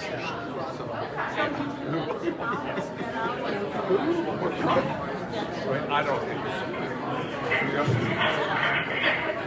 done a lot. A couple of reasons. A lot of basic things. But we'll see. We changed the world. There were 15 candidates. He was the only one that said that China was a threat and the borders were nobody did it. Nobody. You must be in the Congress, and now everybody knows. Oh, not now. It's really serious. There's never been a time in history when Article 1 of the Congress has been ineffective as it is right now. They had a list of people that Democrats that voted for Pelosi on the first day and have never been to Congress since. She's given this absentee ballot voting. Committees don't meet. It's a real shame Republicans put up with it. I mean, they take Republicans off the committees. The Democrats vote to take Republicans off the committees. We put up with it. Bob, it's so great to see you here. You're not here often, but I'm glad you're here to participate in all the fun. Well, this was critical. I wanted to be here. Yeah, right. Yeah, I hope you'll help. This is my last meeting.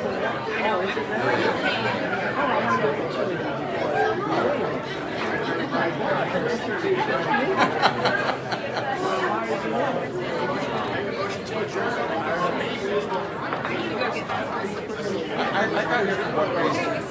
I wanted to stop endorsement. So I'm going to give my last little swan song here and do it because that's where all the crux is.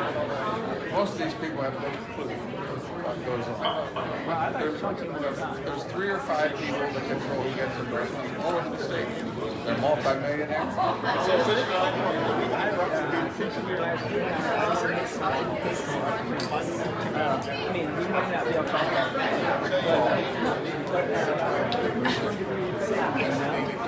No. Yeah, there'll be 3 people. One from Hamilton County. Well, one of them is Phil ran for president up here, and the party didn't endorse him. And Matt, he's a good guy. And then there's a former state representative running. And then there's a guy from well, maybe you can update me. Are you I'm a flight at 2. So,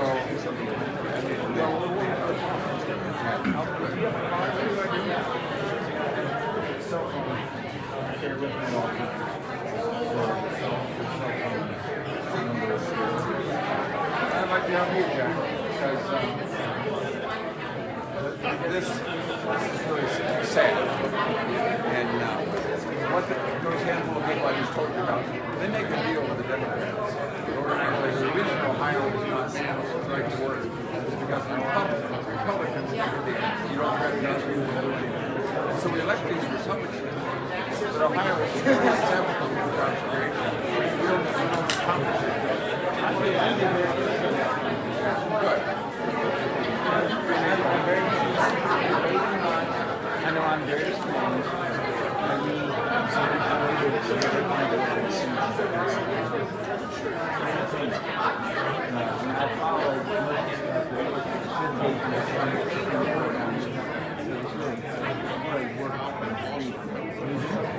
In Michigan, passed right.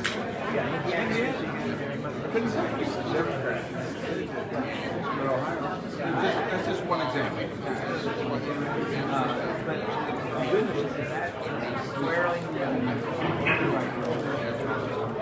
What we need to do now is you allow the money to flow. Oh yeah.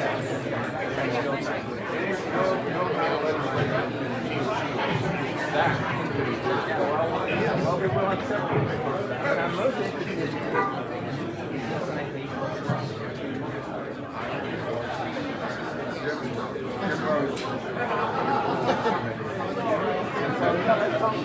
it's going from hand to hand.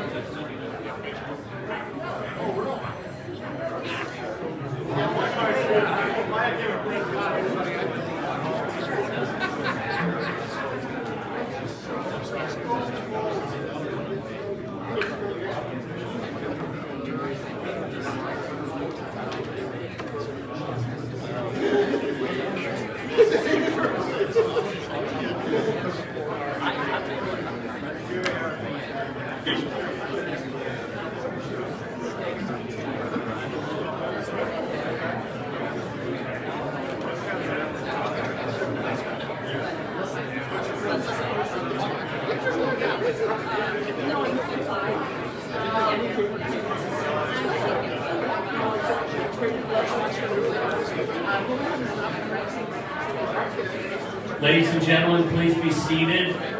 Please be seated.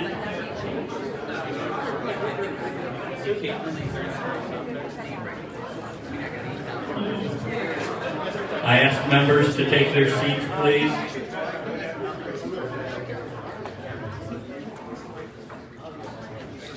think we have a few stragglers outside.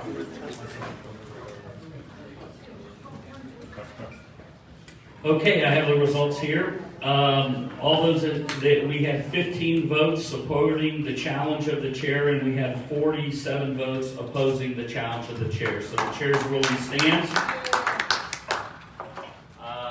We had a motion at the conclusion of Jim Simon's report. There was a motion made to accept the slate of executive candidates as recommended by the Endorsement Review Committee. We move now to discussion. So Gloria, I recognize you first. You're eager here, so. Welcoming everybody back into the Center Committee meeting again. Yeah.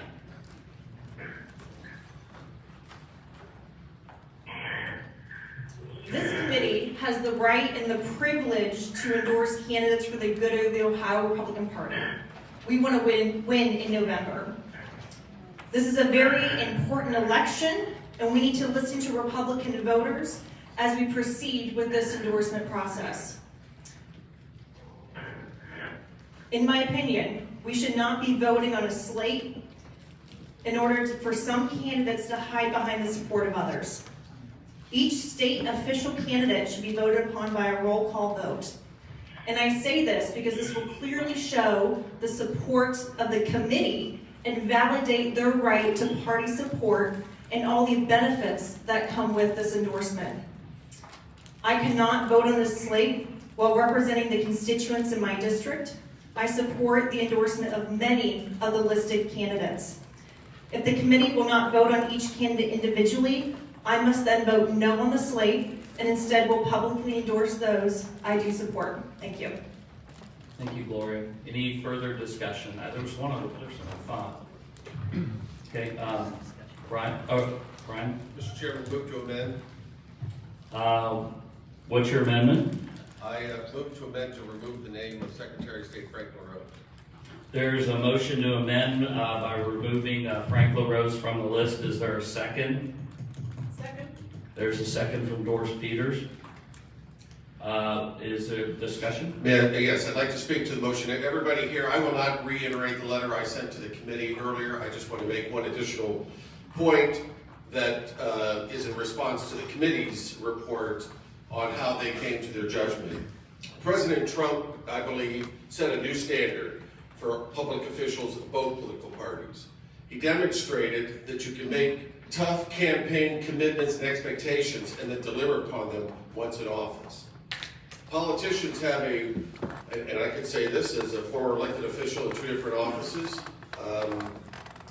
politicians have a reputation oftentimes of being two-faced, speaking out of both sides of their mouths from time to time, all too often, where they say they're going to do one thing. We all remember when Bill Clinton ran for president and he said he was not going to raise taxes, and then he came into office and 4 months later he says, well, I tried, but we have to raise taxes. In fact, President H.W. Bush had the same mistake. He promised not to raise taxes. After 4 or 5 months or a year, he made a deal to raise taxes. Donald Trump changed that dynamic, and he taught us that we can expect that what you say on the campaign trail, what you say to the public, both inside your party and outside your party, you should commit to. I believe that Frank LaRose, and I've sent it to you, I sent you the list of what I think are the top 9 examples, is a habitual violator of that. To one audience, Frank LaRose will tell you that he supports voter identification. To another audience, he says he does not support photo identifications. To one audience, he'll tell you he supports the proliferation of absentee voter drop boxes throughout the county, throughout the state. To another audience, he'll tell you he opposes them. This type of doublespeak is in my letter. He's done it over and over again on important issues that result in election integrity. And I think we should stand up and take a stand against that. I know some people believe that our governor, I disagree with this assessment, but our governor has broken faith with the voters. I disagree with that, and we could talk about that if there's a motion germane to that issue. But in the case of Frank LaRose, I think he is a habitual violator of the election promises he's made and commitments that he has made. Just this last week, after spending 4 years of admonishing Republicans and Democrats and independents and everybody everywhere for exaggerated claims of voter election fraud, he makes a referral of 32 names for investigation and prosecution and says that voter election fraud is a serious matter and must be taken seriously, and blah, blah, blah. You know, now that he's in a campaign with an opponent, all of a sudden he is getting more conservative in his rhetoric and maybe in some cases even in his actions. That's great. But we're not going to have a primary opponent hanging over his head for the next 4 years to keep him in principle with the conservative election principles that give us election integrity, whether on any of the issues. So everybody here understands that Frank LaRose exercised a personal political vendetta against me by not reappointing me to the Board of Elections in Summit County. I challenged that in court and prevailed with a 7-0 win. So yes, I think Frank LaRose's judgment is bad on a personal level, but I also think it's bad on a liberal level, and I recommend that we send a message to our elected officials. We send a message to our elected officials that what they say on the campaign trail is what we will hold them to.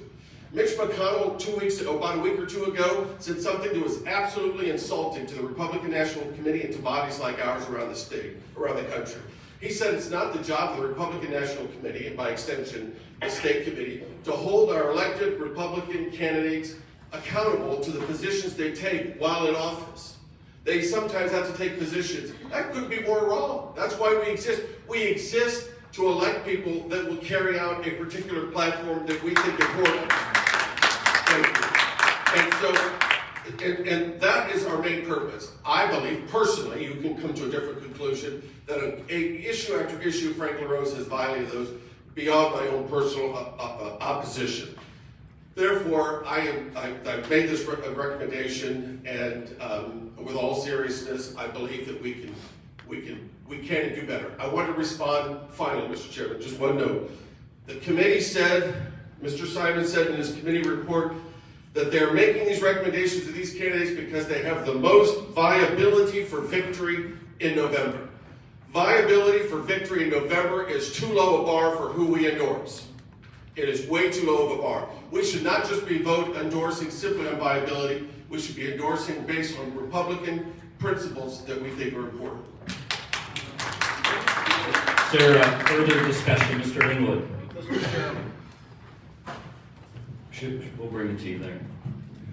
I appreciate the Vice Chairman's comments, but I want to say something in defense of the Secretary of State. Our Democrat opposition has been attacking the very concept of citizenship in this country. The Democrats have been flooding this country with illegal aliens, and they've been offering non-citizens the votes in a number of places. Yellow Springs, Ohio decided to do that as well. The Secretary of State decided to take a good stand against what they were doing and told them, if you encourage these people to break our laws, we'll pursue them, we'll prosecute them, and we'll deport them. That's the kind of leadership I think that we need in this party. I can tell you the primary in 2020 was very controversial.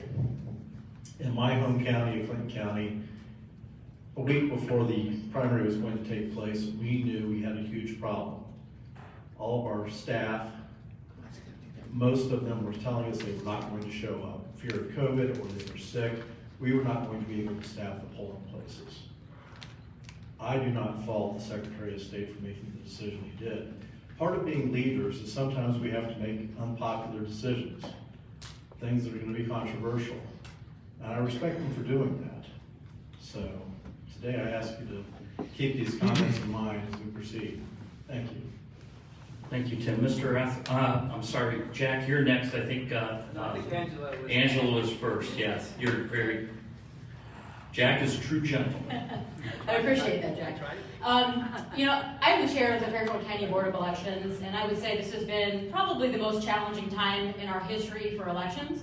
One thing I can say about Frank is during all of this, he has shown leadership and integrity. He has stood by his statements. The directives that come out from his office support fair, safe, and accurate elections. So to say anything otherwise is just a complete false statement. I also would like to refer everyone to the email I sent last night on behalf of myself and other members of this committee who are also board members of their respective county boards of elections that sets the record straight with a timeline of all of the accusations made by Mr. Williams. Thank you, Mr. Etheridge. I'm not certain, sir, if my comments are in order, so please stop me and correct me. I was hoping to speak to the issue of the blanket endorsement versus individual. Is that in order? Well, we have an amendment to pull one member off, so I mean, it may be germane. Okay, I'm not well, sure where it'll you're be going. very brief. I'm Sure. obviously not governor and don't think I ever will be. But I tell you what, if I was governor of a great state like Ohio is, I would be itching to talk to this committee and explain why my individual nomination should be considered and recommended for endorsement. So the idea of blanket endorsement to me falls below our stature. I think that we've got great office holders. We're going to debate them, and I think we should consider them individually. Okay, thank you, Chad. Mr. Simon had a... One point of clarification, my esteemed colleague, Mr. Williams, pointed out a word choice that I would say is probably not the best word choice. Words are sometimes like crayons, and I think the word viable maybe was a claret. I should use something more along the lines of cardinal red. Certainly the committee looked at the individuals who have primary opponents and general election opponents, and I think it is safe to say that we would not have endorsed anyone who was merely viable. Certainly there are some candidates that we've not endorsed who I'd say are not viable, but everyone who we endorsed, we had the strongest confidence would win convincingly for the Republican Party because we're in the business of electing Republicans. Thank you. Yeah, well, I'm going to go with Gina first, Congressman, and I'll come back to you. Okay. I think it's very, very important, too, being on this committee, that we don't pit a Republican against a Republican, especially in the primary. The people of District 1 want to make those decisions. They don't want us to make those decisions for them. They're encouraging more and more people to run. So if we did a blanket thing to endorse in the primary, while there are other Republicans running against these Republicans, that, I believe, is a conflict, at least with me and the people of District 1. I have to go with the people of District 1, which would be, please do not, the primary is the people's vote. So let them have their vote. Thank you, Gina. Congressman McHugh? I want to speak to the whole issue, not the La Rosa part. No. When you're ready, when the time goes. Yeah, okay, we'll come back to you. I'm not sure what you're going to say, so it's kind of a trend. I understand the issue is to amend it. To amendment to pull out specifically Secretary of State. Yeah. And I don't. Okay, we'll wait then. You'll get a chance to talk because we'll go back to the other discussion at that point. So is there any further discussion? Yes, Leanne.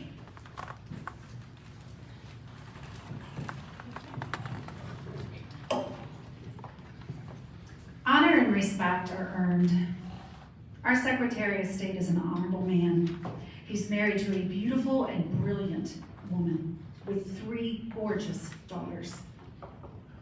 He has not only served our state well, he served our country as a Green Beret. When the Ohio Democratic Party slapped him with lawsuits, he fought and he won. They wanted to remove the signatures or require a signature to vote. He said no. They wanted unsupervised ballot boxes at every street corner. He said no. He helped to deliver more presidential votes for President Trump than ever before in the state of Ohio. He's an honorable man. He's worked hard for our state. He has moved the process forward, and he's done it with great integrity, including post-election audits. I stand in support of Secretary of State LaRose. Thank you, Leanne. Any other discussion? Yes. Mr. Chairman. Chairman Wells. Thank you.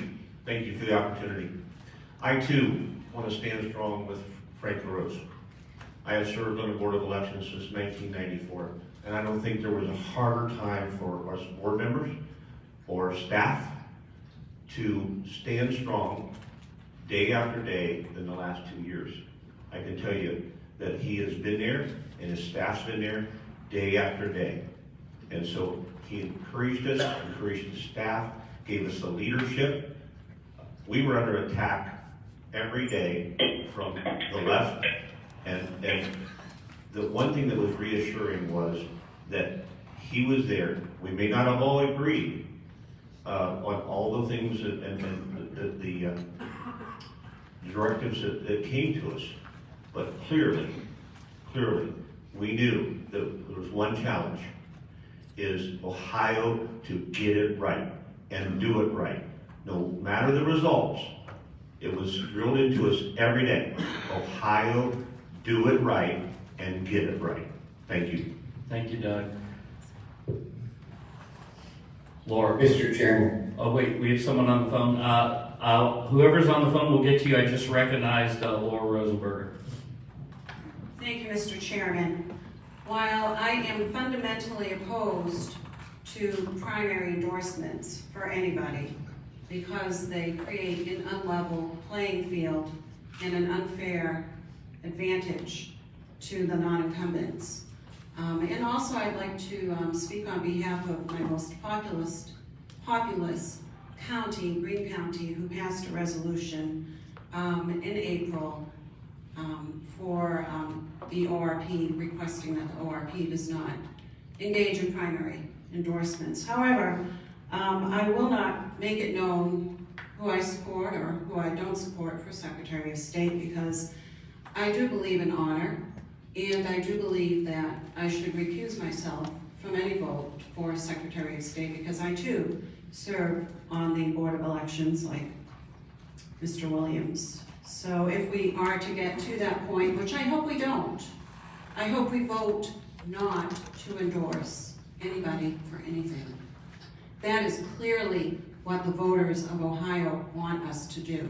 Give them a level playing field so that, yes, and if you are to use that term, viable, which reminds me of the dreadful practice of abortion, we have a viable candidate right here for governor, Mr. Renacci. You all know him. Why cannot we consider these other candidates? Why is it up to 11 people to decide who we have to consider? I find that offensive. That 11 people on an endorsement policy review committee is deciding for us who we will or who we will not consider. That is a small minority of this committee. We are much larger than that, and everybody in this room should be able to vote for an endorsement for who they believe is the best candidate. Okay. Thank you. We have someone on the phone. I didn't catch a name and I couldn't recognize the voice that wanted to make remarks. Please do so. Jim McNulty. Hey, Jim. Jim McNulty, in Cincinnati, home of the Bengals. I want to enthusiastically support our Republican slate and the entire slate, but we don't have our slate until after May. We'll have our slate when the primaries are over and our slate has been selected. We've been discussing this forever, Republican against Republican, and it's a useless conversation. I remember when I was in a union, I was still in the union as a retiree, in letter carriers. And we had a national convention, and that national convention, of course, I wouldn't pick either one of them, but they selected Hillary Clinton against Obama to endorse in the primaries. Obviously, they were embarrassed, and it also put them in bad light with Obama when he was eventually elected. It was a huge mistake. It was improper, and it was premature. I absolutely believe we should not be endorsing primaries. We shouldn't be calling out Frank LaRose or anybody else at this point. Let's endorse our slate when we have a slate. Thank you. Thank you, Jim. Mr. Bainbridge.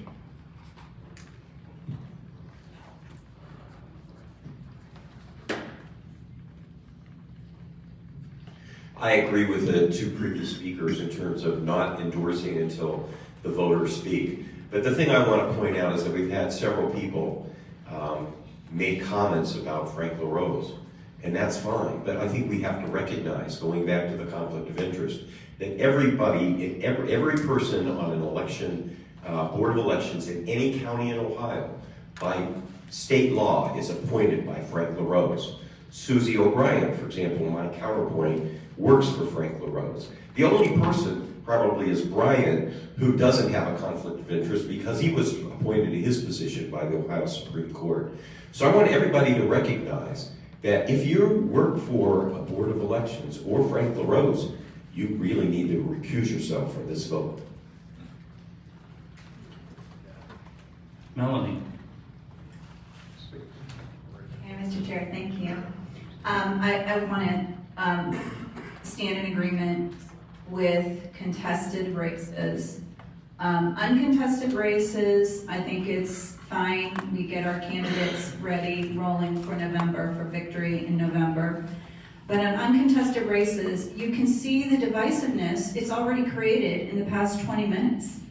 Whenever we stick our nose into contested races and primaries, is bad for our candidates.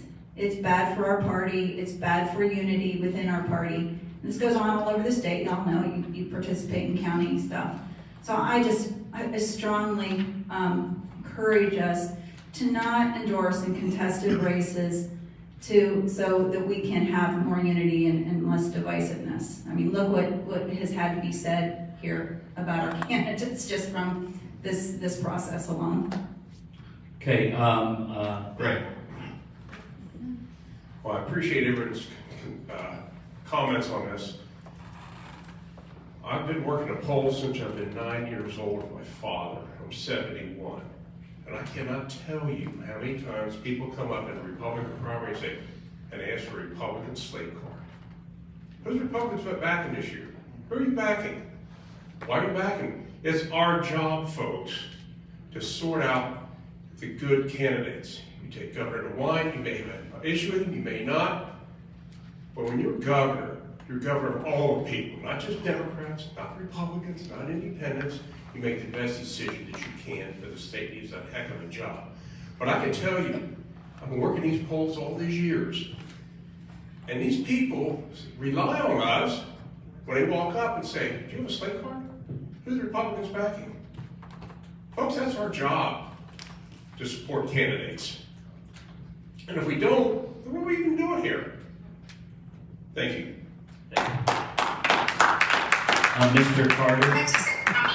Oh. Yeah, I move to call the previous question.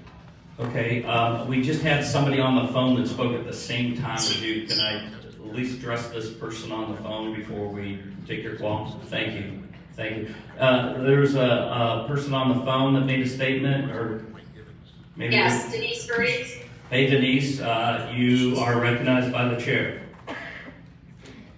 You know, with that last comment being said, you know, I can appreciate that. I know in my own county, we have on the slate cards, you know, that we recommend are those that are running unopposed. You know, for the longest time, I have not had one constituent that has supported our governor. And they are screaming at me continually, not to endorse in the primary. They want to have their voice. They want that level playing field. I've not had anybody. They're very disappointed, and you know, I don't blame them. So I have to give my voice make my voice heard for my constituents that I've been listening to for the last year and a half. Thank you so much. Thanks, Denise. I just take a moment. Dan had called the question.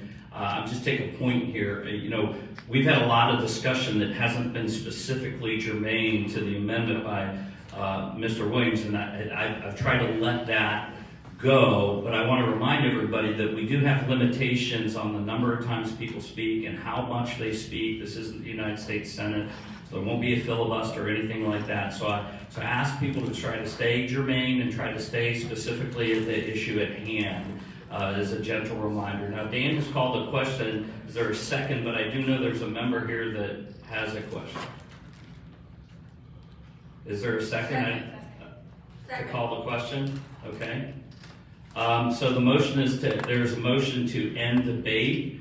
So all those in favor in ending debate and motioning on and voting on all those in favor of ending debate on the motion to remove Frank LaRose from the slate, did I get that right?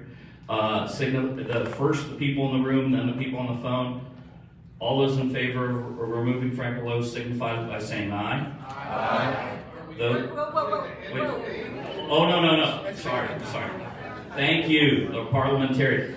We are voting to end debate. Sorry, it's a little bit confusing up here when I go off script. All right, so the vote is to end debate. All those in favor of ending debate on the motion at hand signify by saying aye. Aye. Those opposed.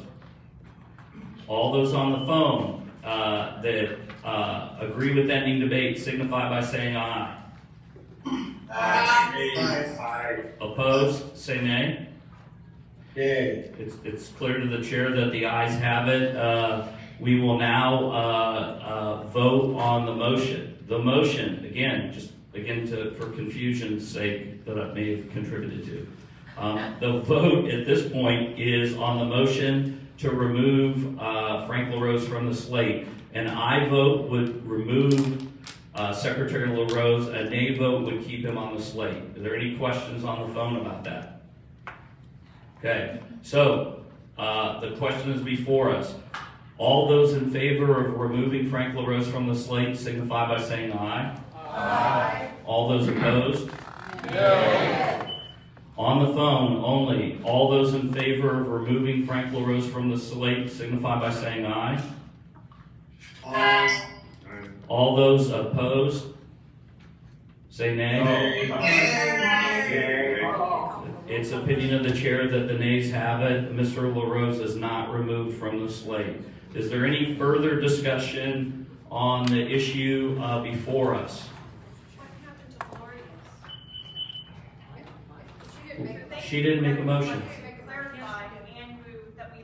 Oh, that was a discussion on the motion, so it wasn't a motion, but now we're back in discussion. So if you would like to make a motion at this time, you are free to make a motion. But you have to just let us know specifically you are motioning and what you want us to do. I'm moving the votes on each individual candidate proposed. That would include everyone on the list.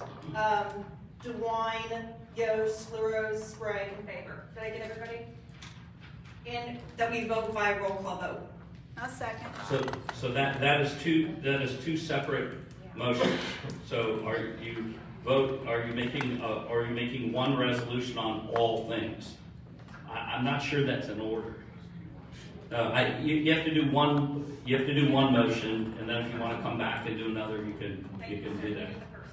Okay, so the motion before us is to individually vote on each candidate of the executive branches, all five, separately, individually. Is there a second? Second. There's a second. Okay. We now have discussion. Mr. Etheridge? Oh, Mr. McEwen, I'm sorry. Jack, let me do Bob and then the Congressman. Okay. So this might be an appropriate place, I guess. The point is, it seems to me that the purpose of primaries is to choose candidates. And it's the purpose of the party to elect the candidates that the people have chosen. And that whenever we get in the position of people choosing the candidates, then we do all kinds of harm. Number one is that there are power players. And there are people in this state who are consultants. And they go to a rural district like mine, and they take some fellow who was a good farmer, and he was a good trustee and a county commissioner. And then he wants to run for state representative. They come, if you use me as a consultant, then you need to use the people for the polling and for the advertising. If you don't, you won't be endorsed by the state party. And they claim that they can threaten this, and then they begin to leak stories out of Columbus. These are just good, decent Ohioans that are minding their own business, and suddenly stories appear in the Cleveland Plain Dealer and the Columbus Dispatch, and they don't know how to play that game. And as a result, we have gotten into the position of people that can promise that this group, those of us here, would be able to do what they say. And so we have here a vote for the endorsed House members and endorsed Senate members. Now, because of the range of the district, we don't know exactly what they are. But the purpose is that they would be able to have a list, and we don't know the intimacies of the county chairman and what's involved. And we're imposing our will on who the candidate should be in a particular district. That seems to me have not been beneficial of late. Congressman, I just want to clarify something. I know that list was provided, but the committee's recommendation that Mr. Simon presented was not to deal with state legislation. I want to make sure you knew that. I said that, Bob. Okay. I said we're not going to vote. Okay. They took it off. I want to make sure this. But we're going to go to the next step shortly, sometime, and we'll say that vote for this list of House members, vote for this list of Senate members. And when we do things like that, in southwestern Ohio, we had a candidate for Congress. Every one of the state committeemen opposed endorsing a particular candidate. This state party endorsed that person regardless. Now, when the election took place, the state party endorsed person didn't win. The local people won, but it offended the workers that are Republican primary voters at what the state party is trying to do. I'll go into history because I don't want to be involved in what's going on presently. Mary Taylor was a state representative. She was a talented attorney, auditor of the first CPA. She faithfully served as lieutenant governor, going around when our current CNN commentator wouldn't do Lincoln Day dinners and wouldn't show up at the county banquets. She paid her price until suddenly she wanted to run for governor, and the state party said, "We don't want you to run for governor." Now, my opinion is not that she should be governor or anything. She should have the right to go to vote, the right to run, because everybody who supported her, everybody that contributed to her, and I have women, young girls, come up to me at events and say, "I was on married, and I don't like what you people did." I don't see how endorsing people by this organization benefits the party long term.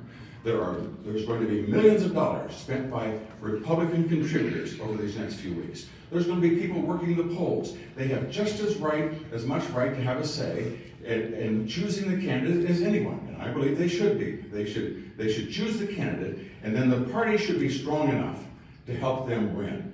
And when we get into situations where we have state chairman indicted, we have speakers indicted, when we're 47th out of new job creation, when we have the list of consultants committing suicide, when we get in the business of choosing candidates, I believe we've overstepped our bounds, and the responsibility of the state party is to build the party and elect every Republican that is chosen in a primary. Thank you, Congressman. Mr. Etheridge. Glory, hallelujah. Glory, hallelujah. I don't think that was for you specifically. Look, I respect and would certainly give consideration to Bob's argument. I wish to return to the previous comments by Mr. Carter, which I think were also insightful.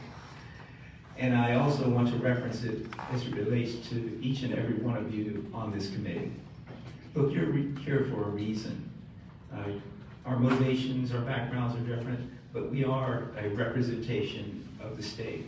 And I respect the knowledge, experience, and judgment of each and every one of you, even if I don't always agree with your position. And what that foundation leads me to is that we should consider each of these individuals, we're only talking about 2 or 3 races individually. Each of these esteemed gentlemen have a record. They've helped govern the state, in some cases, for 4 years. They've got something to run on. And I'm presuming that they have a strong case to make to us that will be persuasive that we should grant them our endorsement. I think that's not only a reasonable thing for us to do, I think it's what we're here to do. And so I'd like to urge the committee to allow these esteemed candidates who have a lot going for them, and I think have probably majority support already on this committee, to step forward. And I'm talking about the incumbents, to step forward and let us vote on the matter. Thank you. Steve. Thank you. I completely agree with you, Bob. It's not our job to pick the winners and the losers. It's our job to try to figure out how we can help them and how we represent them when we come here. And Mr. Carter, what you said earlier, you're absolutely right. You know what? I'm going to use it against you. This is exactly why I don't want to be one of those that say, let's take the ticket. Because people come to me all the time asking for those cards. That's because they didn't do their homework and they start getting lazy and they just want us to do their job for them. It's not our job to do their job. Our job is really to be here to represent the people in our district. And I can tell you the people in my district, I can promise you they're far and away that they don't want us to endorse anybody. And without being out of, I'm sure I'm going to be out of rule here, but when it comes to endorsing the central committee members, that's a whole other subject I can't hardly deal with. Well, God love you, Steve. Laura? Well, as I said before, that I am wholeheartedly against primary endorsements. Should we go that route today, I am in full support of Gloria's move to separate the candidates. And I would like to offer an amendment to that might help level the playing field. I'd like to offer an amendment to Gloria's motion that should we endorse these candidates, we offer the candidates that are not being endorsed an equal compensation for what was spent on the state candidates while they were not endorsed. Millions of dollars. Yeah, Laura, I don't believe that's in order. I mean, we have I'm a offering an specific- amendment, they can vote on it. I don't know that So, you can amend an amendment millions that of hasn't dollars, passed. millions of dollars of in-kind and cash contributions were made to the unendorsed candidates in 2021. That is a fact. Laura, this So is I'm not- offering this an is- amendment This is that not, you're out we of offer order. the unendorsed candidates an equal compensation of the same amounts for each office. Laura, your amendment is not well received.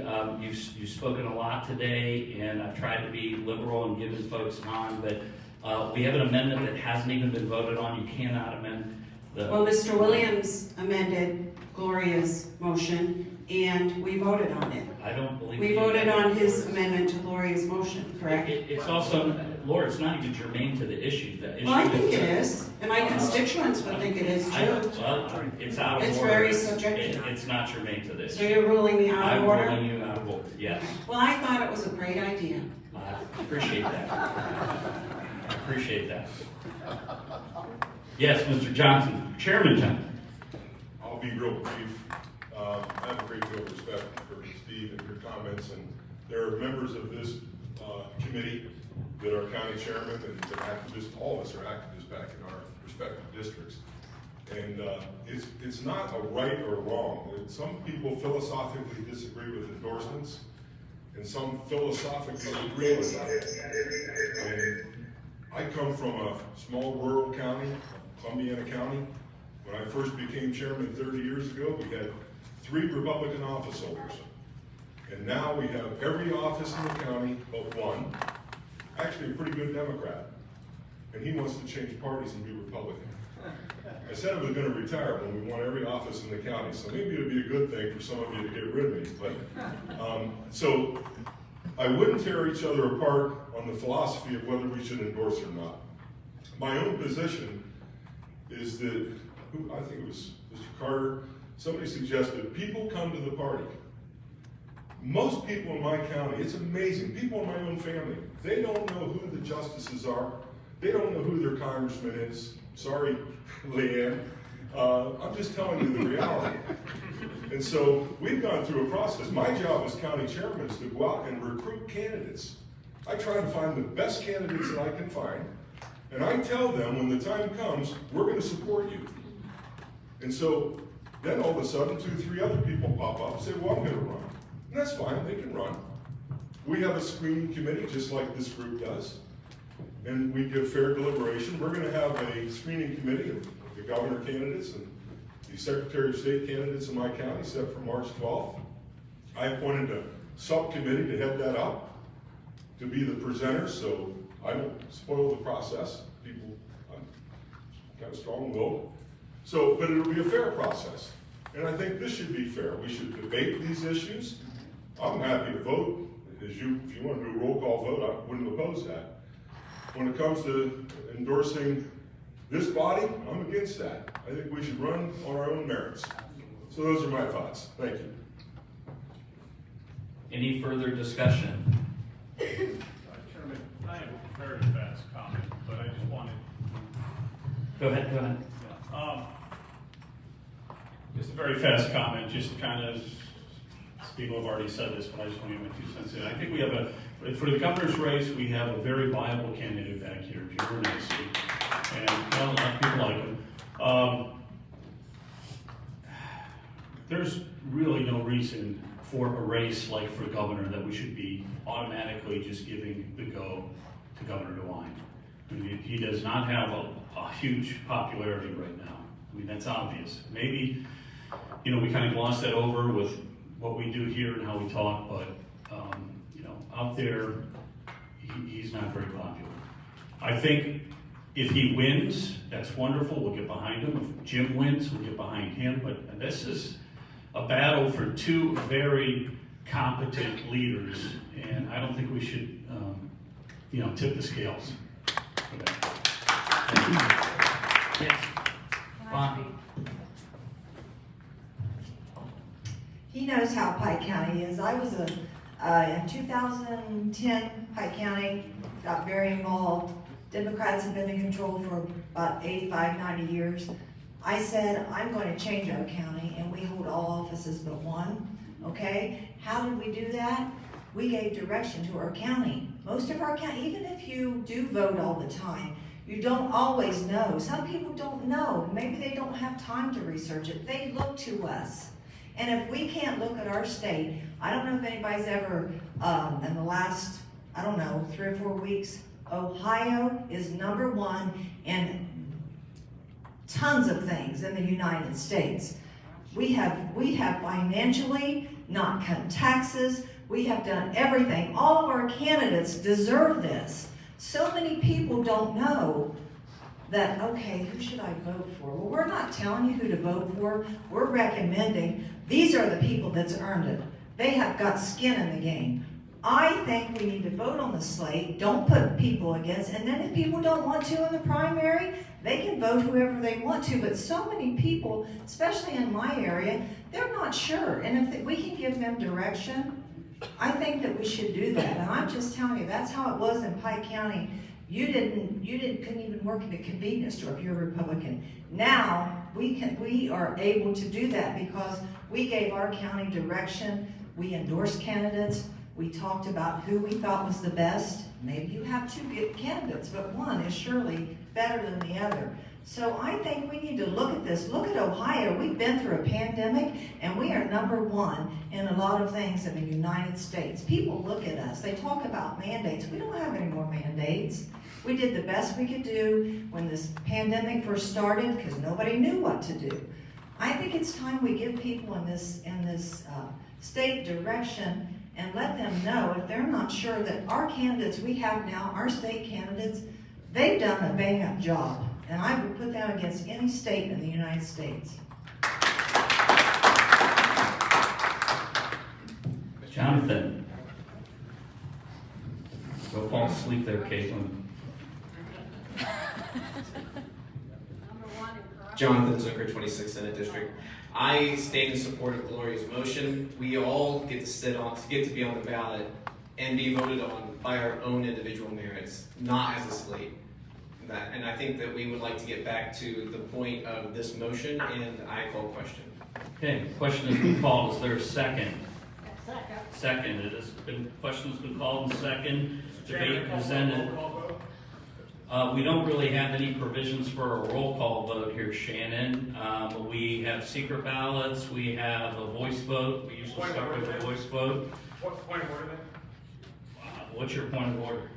According to the bylaws, anything not directly addressed by the bylaws should be governed by Robert's Rules of Order. And I stand today with our esteemed treasurer that all of our members should stand on their own merit and say what they believe, and let the people back home. Chairman Simpson said it himself, that our members need to hear from us, so we should be heard today individually, what we stand for, and not within that. So my point would be that Robert's Rules of Order would govern.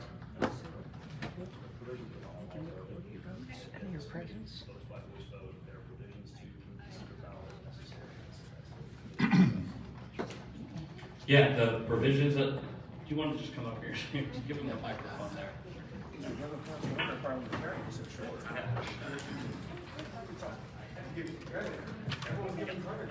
Mr. Chairman, as you know, the committee, under Robert's rules, so there are a number of different methods by which you can vote under Robert's rules, and certainly a roll call vote is appropriate if it fits within the custom and prior procedures of the body as a whole. That is not what this body generally does. So this committee governs itself by voice vote. There are also specific provisions in the permanent rules for how other balloting may take place in certain ways. And so, based on the reading of the permanent rules, it would be my recommendation to the committee that it proceed in a normal voting fashion, a roll call vote if someone wants to move for a different kind of ballot, namely a ballot by secret ballot, which is specified in the rules, that would be the normal custom, the way that this committee does its work.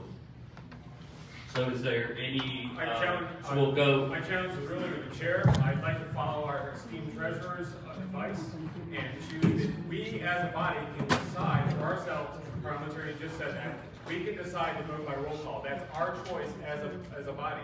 You can stand up for your members and your voters in your district. Okay, so when you say yea or nay, we can stand up. I second the roll call. no, in an actual roll call vote, we would call out your name and we would record your vote. We haven't done that here before on this committee, so we don't really have a procedure for setting Mr. that. Chairman, So we had a call. You're out of order, sir. We had a call to the question. The question has been called, and the procedure would be to go to a voice vote. So we would do. I challenge the ruling of the chair. Okay. So the ruling of the chair has been challenged. And I call for a secret ballot as well.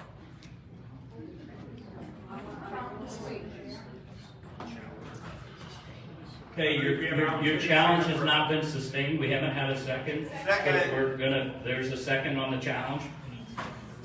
Second. Okay, so we will once again vote by secret ballot on a challenge to the chair. So we've done this procedure before. Those of you in the room will be given a ballot by Dan Lushik. Well, the challenge is to call for a roll call vote. The challenge is the chair's ruling that a roll call vote is not in order. So a yes would be in favor of Go ahead and sit down. I'll clarify. Yeah. So we're distributing the ballots now at this point, and just hang on to your ballots here for a second. We need to clarify for the folks on the phone via email. Let's please limit discussion at this moment. Gentlemen, thank you. The question is, the chair has ruled that the roll call vote is out of order and that we would do a voice vote. So those in favor of the challenge would vote aye against the chairman. Those opposed to the challenge of the chairman would vote nay. And it would be on the issue of a motion, not a decision, but a motion for a roll call vote, not a decision. Is that clear? Point of information, Sir, you not been recognized. The question, Gary, that you're asking is that the chairman has ruled that a roll call vote is not sustainable. That ruling has been challenged, so this vote is strictly on the ruling to challenge the chair's decision on a roll call vote. Okay? Chairman, could you just repeat yea or nay? So a yea vote supports the challenge against the chair's ruling. A nay vote supports the chairman's original ruling. Does that make sense? Just like what we did last time. Yes is for.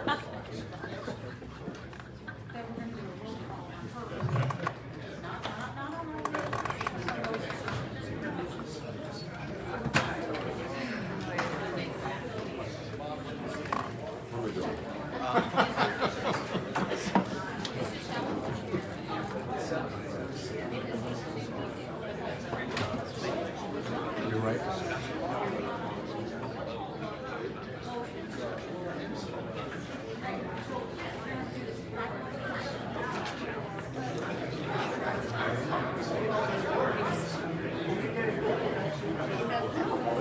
We're gonna be here forever. Yeah, got it. That's what I mean, yeah, I agree.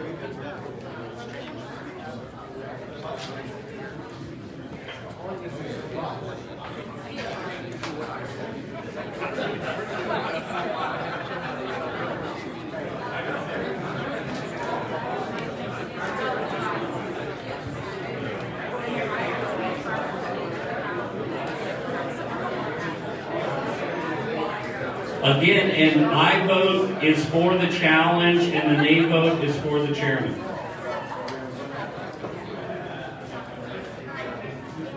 Are we?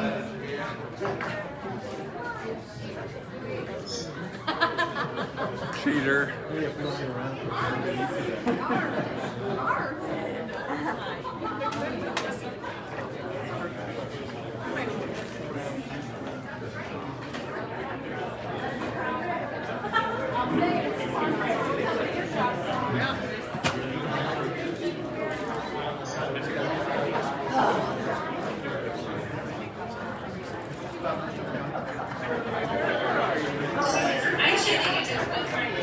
We will keep the same witnesses as we had last time, Mr. Burns and Mr. Wagner. Oh, you got right.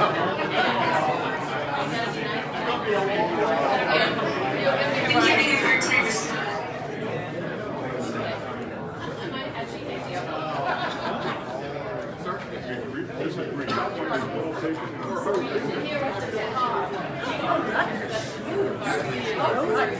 Yeah, big plastic.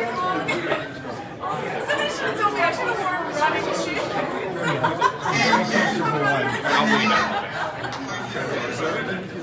Yeah, I think the head tail is. Yeah, that's probably running.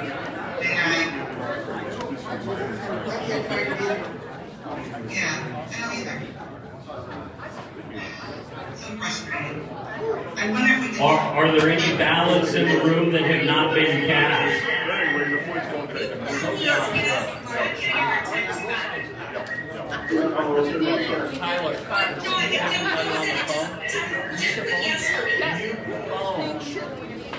I need to use a restroom.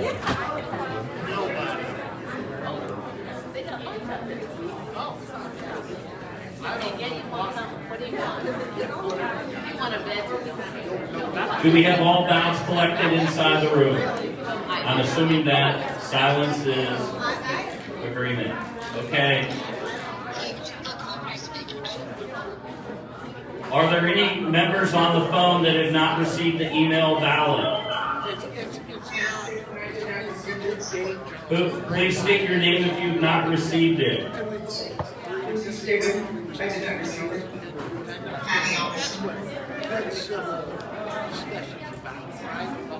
I just used the old one. Check your junk mail. I went to the junk mail. Hey, the committee's going to take a recess here for 5 minutes. Box lunches are available. Go ahead and grab your box lunch. We'll be in recess for 5 to 7 minutes here, and then we'll reconvene. The committee is at ease. Thank you.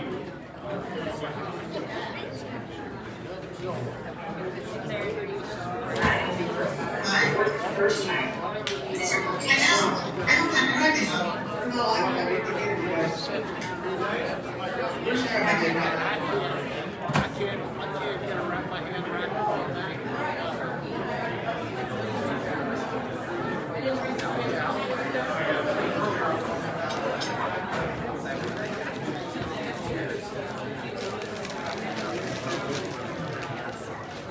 No, what I'll tell you is that she's being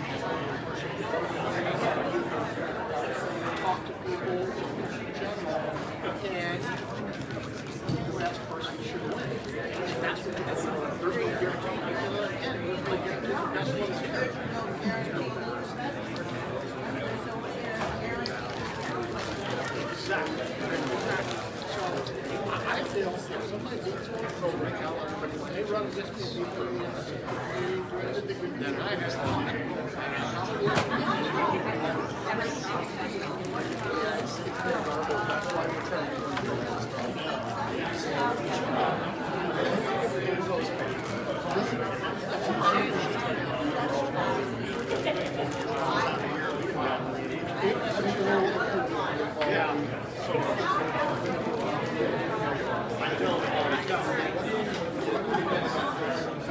Good. Having fun. New Raven. I live in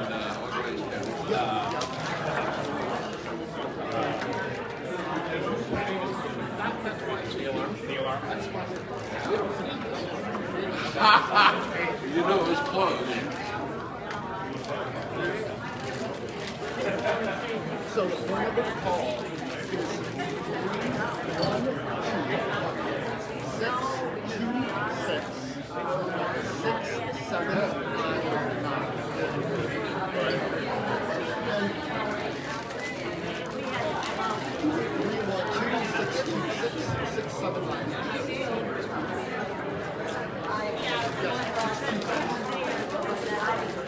and then and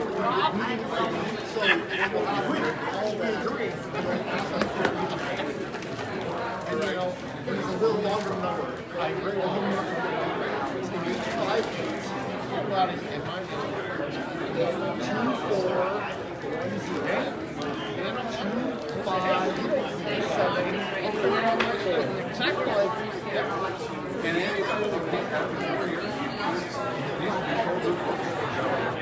that's pretty sad. Like, great. And I get aggravated when people ask me for that ballot. So that's what happens to me. So it's good. All moving on. They're not telling me when to ask us for the meeting with that number. And then what's going to happen is just wait a moment. All you need to do is that's all that any issue.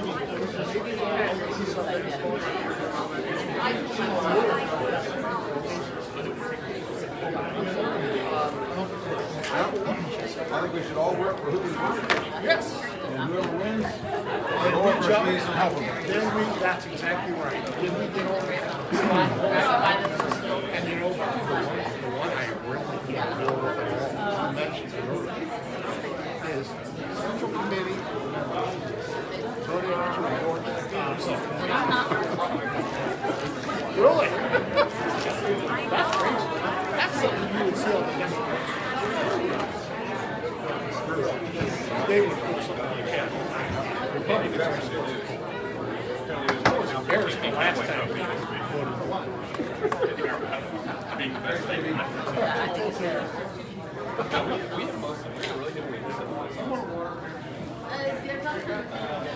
Are you Perfect. You holding up all right?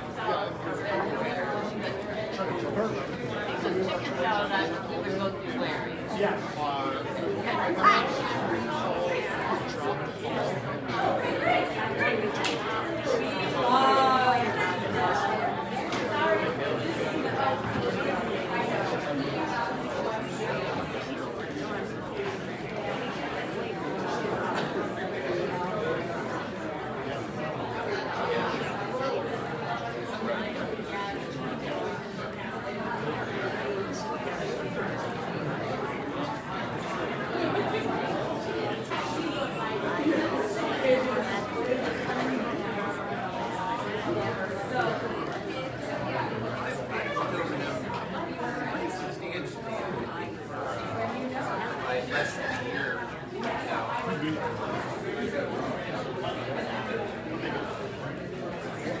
How you guys doing?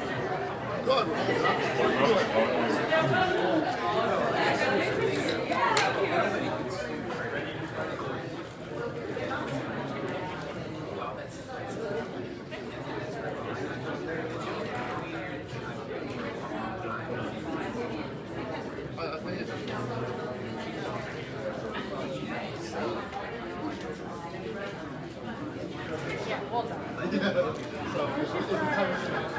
Yeah, I think that's it.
Not that far, I just spotted it.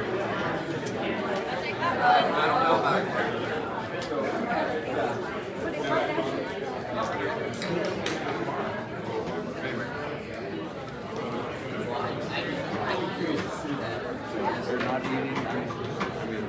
Not yet. Well, I noticed people kind of jump on it, I guess, but I don't know the nature.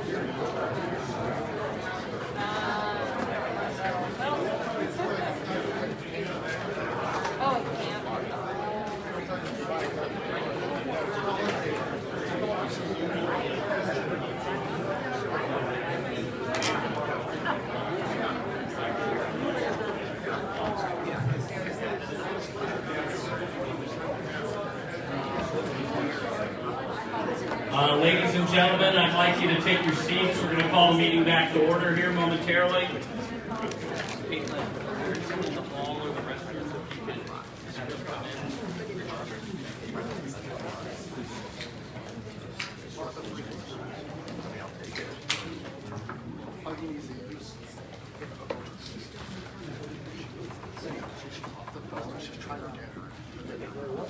You don't want to give her a call again? So we just got the vote a couple minutes ago. I think it was on. She doesn't call in. Yeah, I can call her. Call the meeting back to order. We have the results into the challenge against the chair. 19 in favor, 44 against. The challenge is defeated. We'd like at this time to, do we have any, we need to get all the members in because we're going to take a voice vote here. And so just to remind everybody, to get everybody up to speed, the challenge was defeated.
Is that correct? That is correct. Yeah, you're going to get another ballot, right? So the yes vote is to support individual. A no vote is to support the slate. Does everyone understand that? Okay, I'm getting nods in the room. On the phone, is anyone confused about the motion we're voting on? You will get an email that says a yes vote would separate the individual candidates, and a no vote would keep it as a slate. Is that out yet, Garrett? It's going out right now. Dan, would you, since you're so good at it now, I know you're doing the camera on double detail here, but I don't want to disrupt the process now that we've got it going.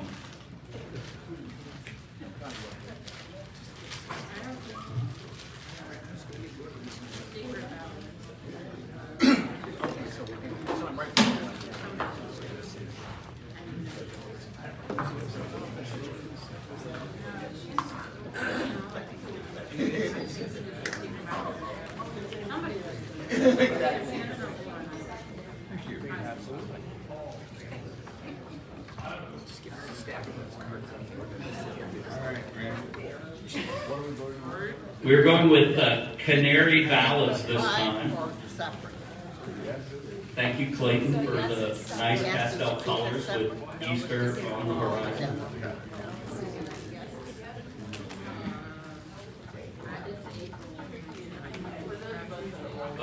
No worries. Once again, yes vote is to individually consider the endorsements of the 5 executive offices. No vote is to keep it as a slate, and vote as a slate as recommended by the endorsement committee.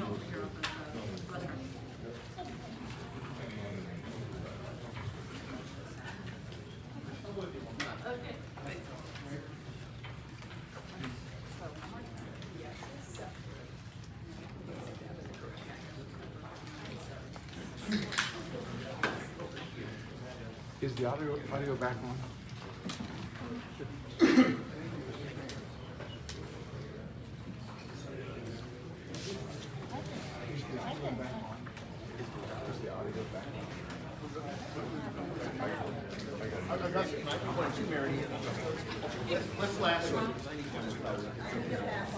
Gloria, would you like to witness? Be a witness on it?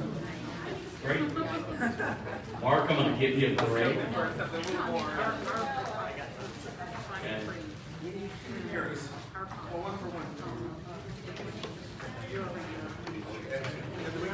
Just hang out there. Make sure you put that in the box for your vote count. Thank you for bringing that up.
Any other outstanding votes?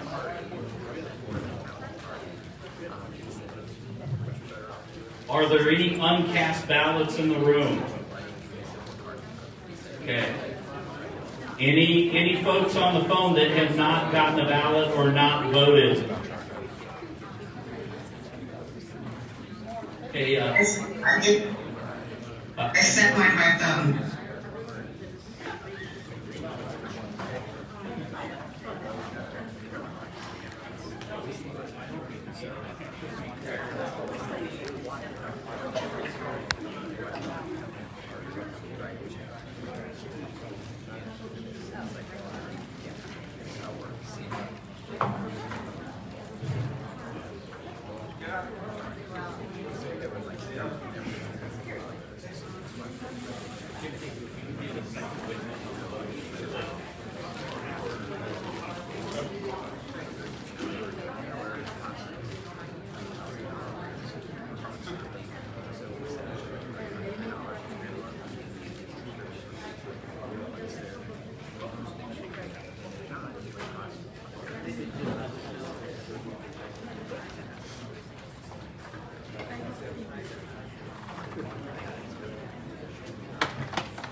Thank you very much. I was focus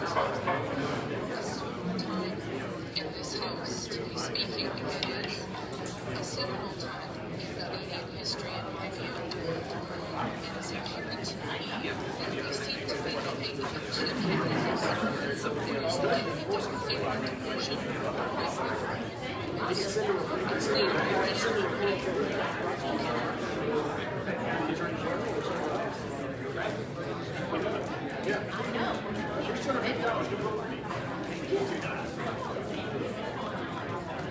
What about our local?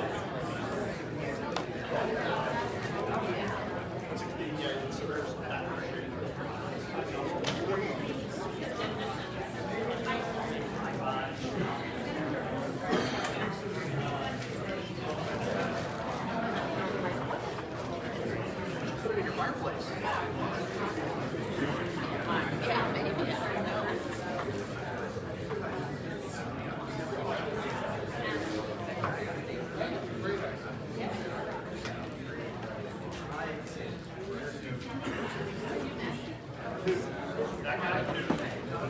My mother has. She's not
Ladies and gentlemen, please take your seats.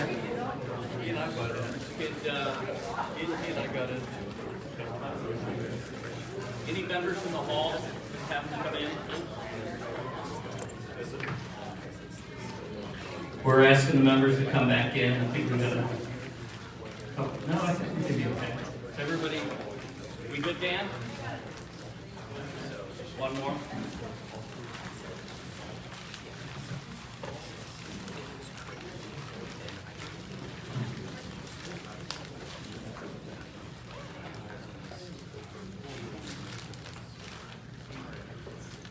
My state central commitment is late. I apologize. It's okay, Jim. Okay, we do have the results of the secret ballot. There were 29 votes in favor of the amendment and 32 votes in opposition, so the amendment fails. So at this point, we would vote on the slate of 5 Republican executive candidates. Yes, Mark? Mr. Chairman, I make a motion that we amend the motion that we don't endorse any candidates except those that are unopposed. Second. So there is a motion to amend the report from the Endorsement Committee to not endorse any candidates unless they are unopposed. Is that correct? We have a second. Is there discussion? I guess nobody's running against them in the primary, I guess. I mean, Mark, is that what you mean? That's right. Okay. So this would apply to the race for governor and the race for secretary of state. So wait, there may be a problem here with this. Right, so we've already decided, well, to keep the secretary of state on the slate. So is this the same question that was dealt with and dispensed with the committee before? We're going on 3.5 hours here. So Mark, I think your motion's out of order because it's basically just a recitation or with some differences in the motion that was made before. It's not. It is to not endorse at all. We haven't taken a vote. Well, we are taking, Mark, we are taking a vote right now on endorsement of the slate. There was a motion to strip candidates from the slate. That failed, and so the redundancy here is, again, I want to be mindful of the committee's time. I did get an opportunity to feed you all, but it's been a long day here so far. Melanie, you have something to say? So, I understand that the motion to remove Frank. I understand the motion to remove Frank from the slate failed, so I would like to amend the original full slate to omit Governor DeWine from the slate. So there's a motion to omit Governor DeWine from the slate, and there has been a second. Is there discussion? Melanie. So I make that motion on the same premise that Brian motioned to remove Frank LaRose from the state. We have a sitting governor with approval rating of Joe Biden. So I do not think that this governor will prevail in a general. And that is why he has violated the Constitution, he has violated his oath of office. To give him our endorsement is an embarrassment on this committee. Further discussion. Over here. Sorry. Joanne, I'm sorry. It's getting late. Yes, it is. I just like to say that I agree with Melanie. Our governor has acted more like a Democrat. He's unconstitutionally shutting us down, closing businesses, small businesses, picking and choosing winners, and like Melanie said, his approval rating stinks. And in addition to that, we have viable candidates that we should be considering if we're going to endorse, which I am opposed vehemently, and my constituents as well, to endorsing it all in the primary. We need to leave it to our constituents. I call for the question. We have a call for the question. Is there further discussion? Second. There's a second from Betty Montgomery. All those in favor of ending debate and call the question signify by saying aye. Aye. Those opposed, no. Aye. Sorry, folks on the phone, please to go second. So let me start this all over again. I apologize, it's on me. All those in the room that are in favor of ending debate and calling the question, please signify by saying aye. Aye. Those opposed, nay. Those on the phone that support ending debate and calling the question signify by saying aye. Aye. Aye. Aye. Those opposed say nay. Nay. It's clear to the chair that the ayes have it. Debate is closed. We now move to the motion at hand. The motion that has been made is to remove Governor DeWine from the slate of 5 candidates. All those in favor of removing the governor from the slate signify by saying aye. Aye. First, hold on, stop. I apologize again. Just the folks in the room, and then the folks on the phone. All those in favor of removing the governor from the slate signify by saying aye. Aye. Those opposed say nay. Nay. Those on the phone, nay. On the phone only. Those that favor removing the governor from the ballot signify by saying aye. Those opposed to removing the governor from the ballot signify by saying nay. It's clear to the chair that the nays have it. The governor stays on the slate ballot. Now we'll move to the original report and the call to question. Is there discussion on the original report, or can I entertain a call to question? We have a call to question. Is there a second? Okay. Okay. At this point now, we will vote on the slate of recommended candidates from the Ohio Republican Party Endorsement Committee. Those individuals are obviously the 5 incumbent executive offices. All those in favor of endorsing the slate, first here in the room, then on the phone. All those in the room in favor of endorsing the slate signify by saying aye. Aye. Those opposed, nay. Nay. All those in favor of endorsing the slate on the phone signify by saying aye. Aye. Those opposed say nay. Nay. Nay. I'm sorry, that is out of order. Is there, can the chair entertain a call for a secret ballot? Secret ballot. That's been motioned. Can I get 3 seconds? Second. Okay, so we move now to a secret ballot. What color are we on now, Clay? Yellow. Yeah, we do yellow. No, we did canary. So we have an ODOT yellow versus the canary yellow. Once again, to those folks Do we that... have a vote on which color? No, sorry. We have our national commitment with yours today. How much fun. So we're passing out the ODOT yellow. Again, for those folks on the phone, you will receive an email ballot. It's already been sent, so you should have it. Please reply only on it with your vote. Again, the motion is to endorse the slate of 5 incumbent executive elected officials. Is an aye vote, and a nay vote is to oppose the endorsement of the slate. Any questions? Thank you. Oh, yeah. Difference. We anticipated there might be a vote on here, so I'd like to call Tom Wyand and Brenton Temple from the gubernatorial campaigns to serve as witnesses. Would you please come forward, gentlemen? These gentlemen have been briefed on our secret ballot procedures, and so they're aware of them. They each represent their respective campaigns, so they'll serve as witnesses for this process. Are there any questions? Thank you. Thank you. I'm sorry. Yes. Yeah. Okay, so the vote that's being taken, an aye vote is for the slate of Republican candidates, the Republican incumbent candidates, the governor, the Secretary of State, the Attorney General, the auditor, and treasurer, and a no vote is against the slate.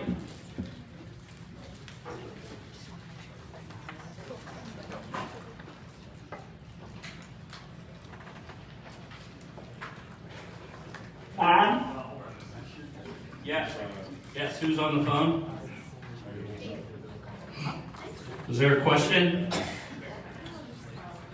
Did everyone on the phone receive an email ballot? Yes, I did. If you did not receive a ballot, please state your name if you did not receive an email ballot.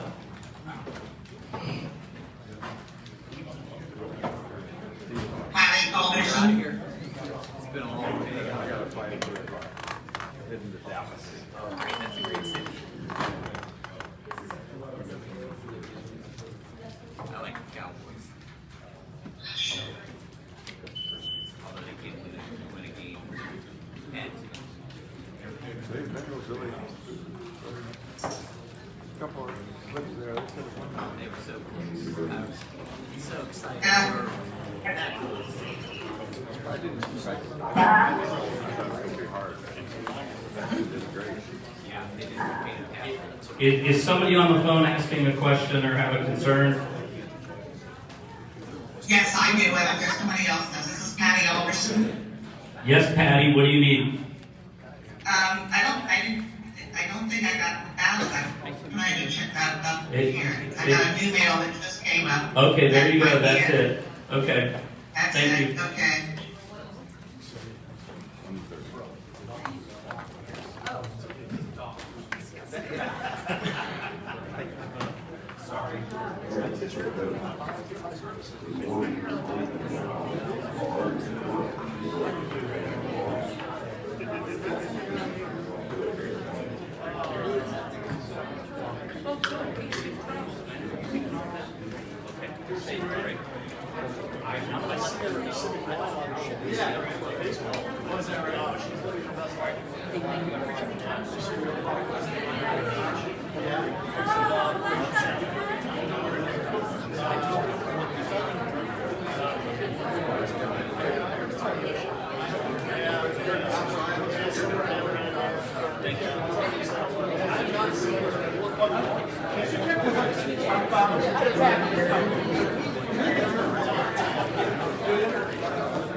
Do we have all the in the room ballots? Do we have ballots from everyone in the room? Silence is compliance. Okay. Silence is confirmed.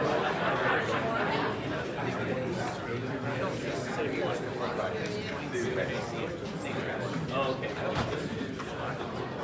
Oh.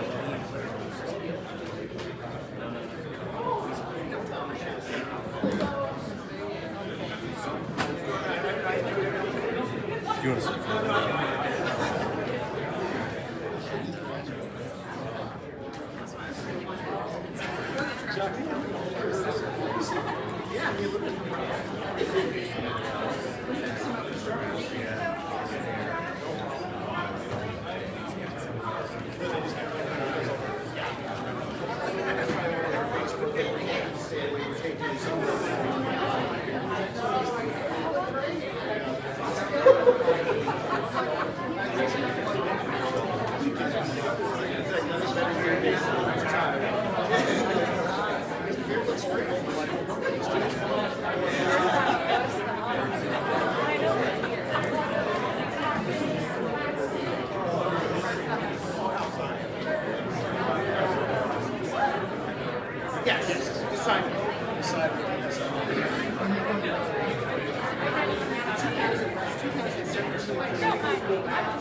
I won't really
Ladies and gentlemen, can you take your seats, please? Do we have any members in the hallway?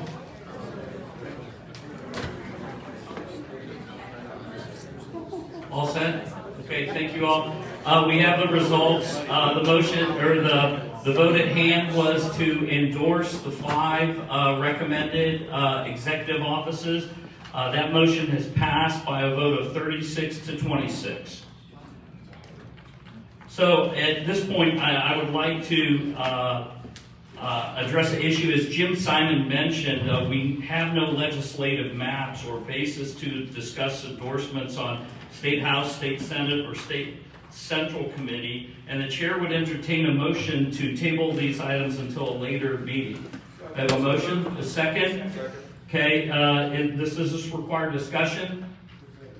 No discussion? All those in favor of tabling the decisions on those three signify by saying aye. Aye. Opposed? Folks on the phone, aye. Aye. Aye. Aye. Opposed? The ayes have it. The chair would like to consider a motion for adjournment. Is there a second? All those in favor signify by saying aye. Opposed? On the phone? Yes, go ahead, Arthur. This is part of the board. Listen, before we adjourn today, I've been very quiet. I've been watching. I'm still learning. But I want to encourage all of my constituents from the 66 districts that we're representing in the great state of Ohio. There's a lot of things that we've been passionate about, principles and points that we believe in, things that we're standing for, especially for the districts that we're representing. And, in the multitude of battle and the heat of it, there's some things that we might disagree with as a family, but we're still a family. And what I'm getting ready to say, you might like it, you might not like it might bear fruit with you, and it might not. But again, in my world, I can only speak from my heart. And I just want to let everyone know that leaving this meeting today, we have to remember who we are as conservatives and Republicans. We came from the Whig Party that fought slavery. We're yet the party of Abraham Lincoln. We're yet the party of Frederick Douglass. We're yet the party of Ronald Reagan. We have to hold true to our core values because this election is going to get messy. And the left, the liberals, the progressives, the socialists are already raising their hands, and we're going to have to make sure that the individuals that we will stand with are electable to fight for us. The time now the time is out to consistently be called racist, bigots, homophobias, white supremacists, Aryan nation, and even with me as a dark human man of God, I get the same treatment. So I'm just saying, we count this, no one is pushing back, no one is fighting back, and I just want to let you know that as we leave today, this is something that we're going to have to hold true to, because at the end of the day, our motto in the state of Ohio, that all things are possible with God. We're yet a party of liberation, we're yet a party of pro-life, we're yet a party of constitutionalists, we're yet a party that believes in the Second Amendment, we're yet a party that believes in the First Amendment, we're yet a party that believes that all men are created equal. We've been endowed by our Creator with certain number of rights, and many of you might be hearing this, and I know when you leave, it's just like water rolling out the Dutch back. But I'm just trying to tell you, in this world that we're living in right now, the left is not trying to take us just down. The left is out to take us out. And we just have to make sure that we stand together strong. Unity, one voice, one sound, making our voices heard, not only in the state of Ohio, but across the country. And I thank you, Chairman. Well said, Arthur. Thank you. This meeting is adjourned.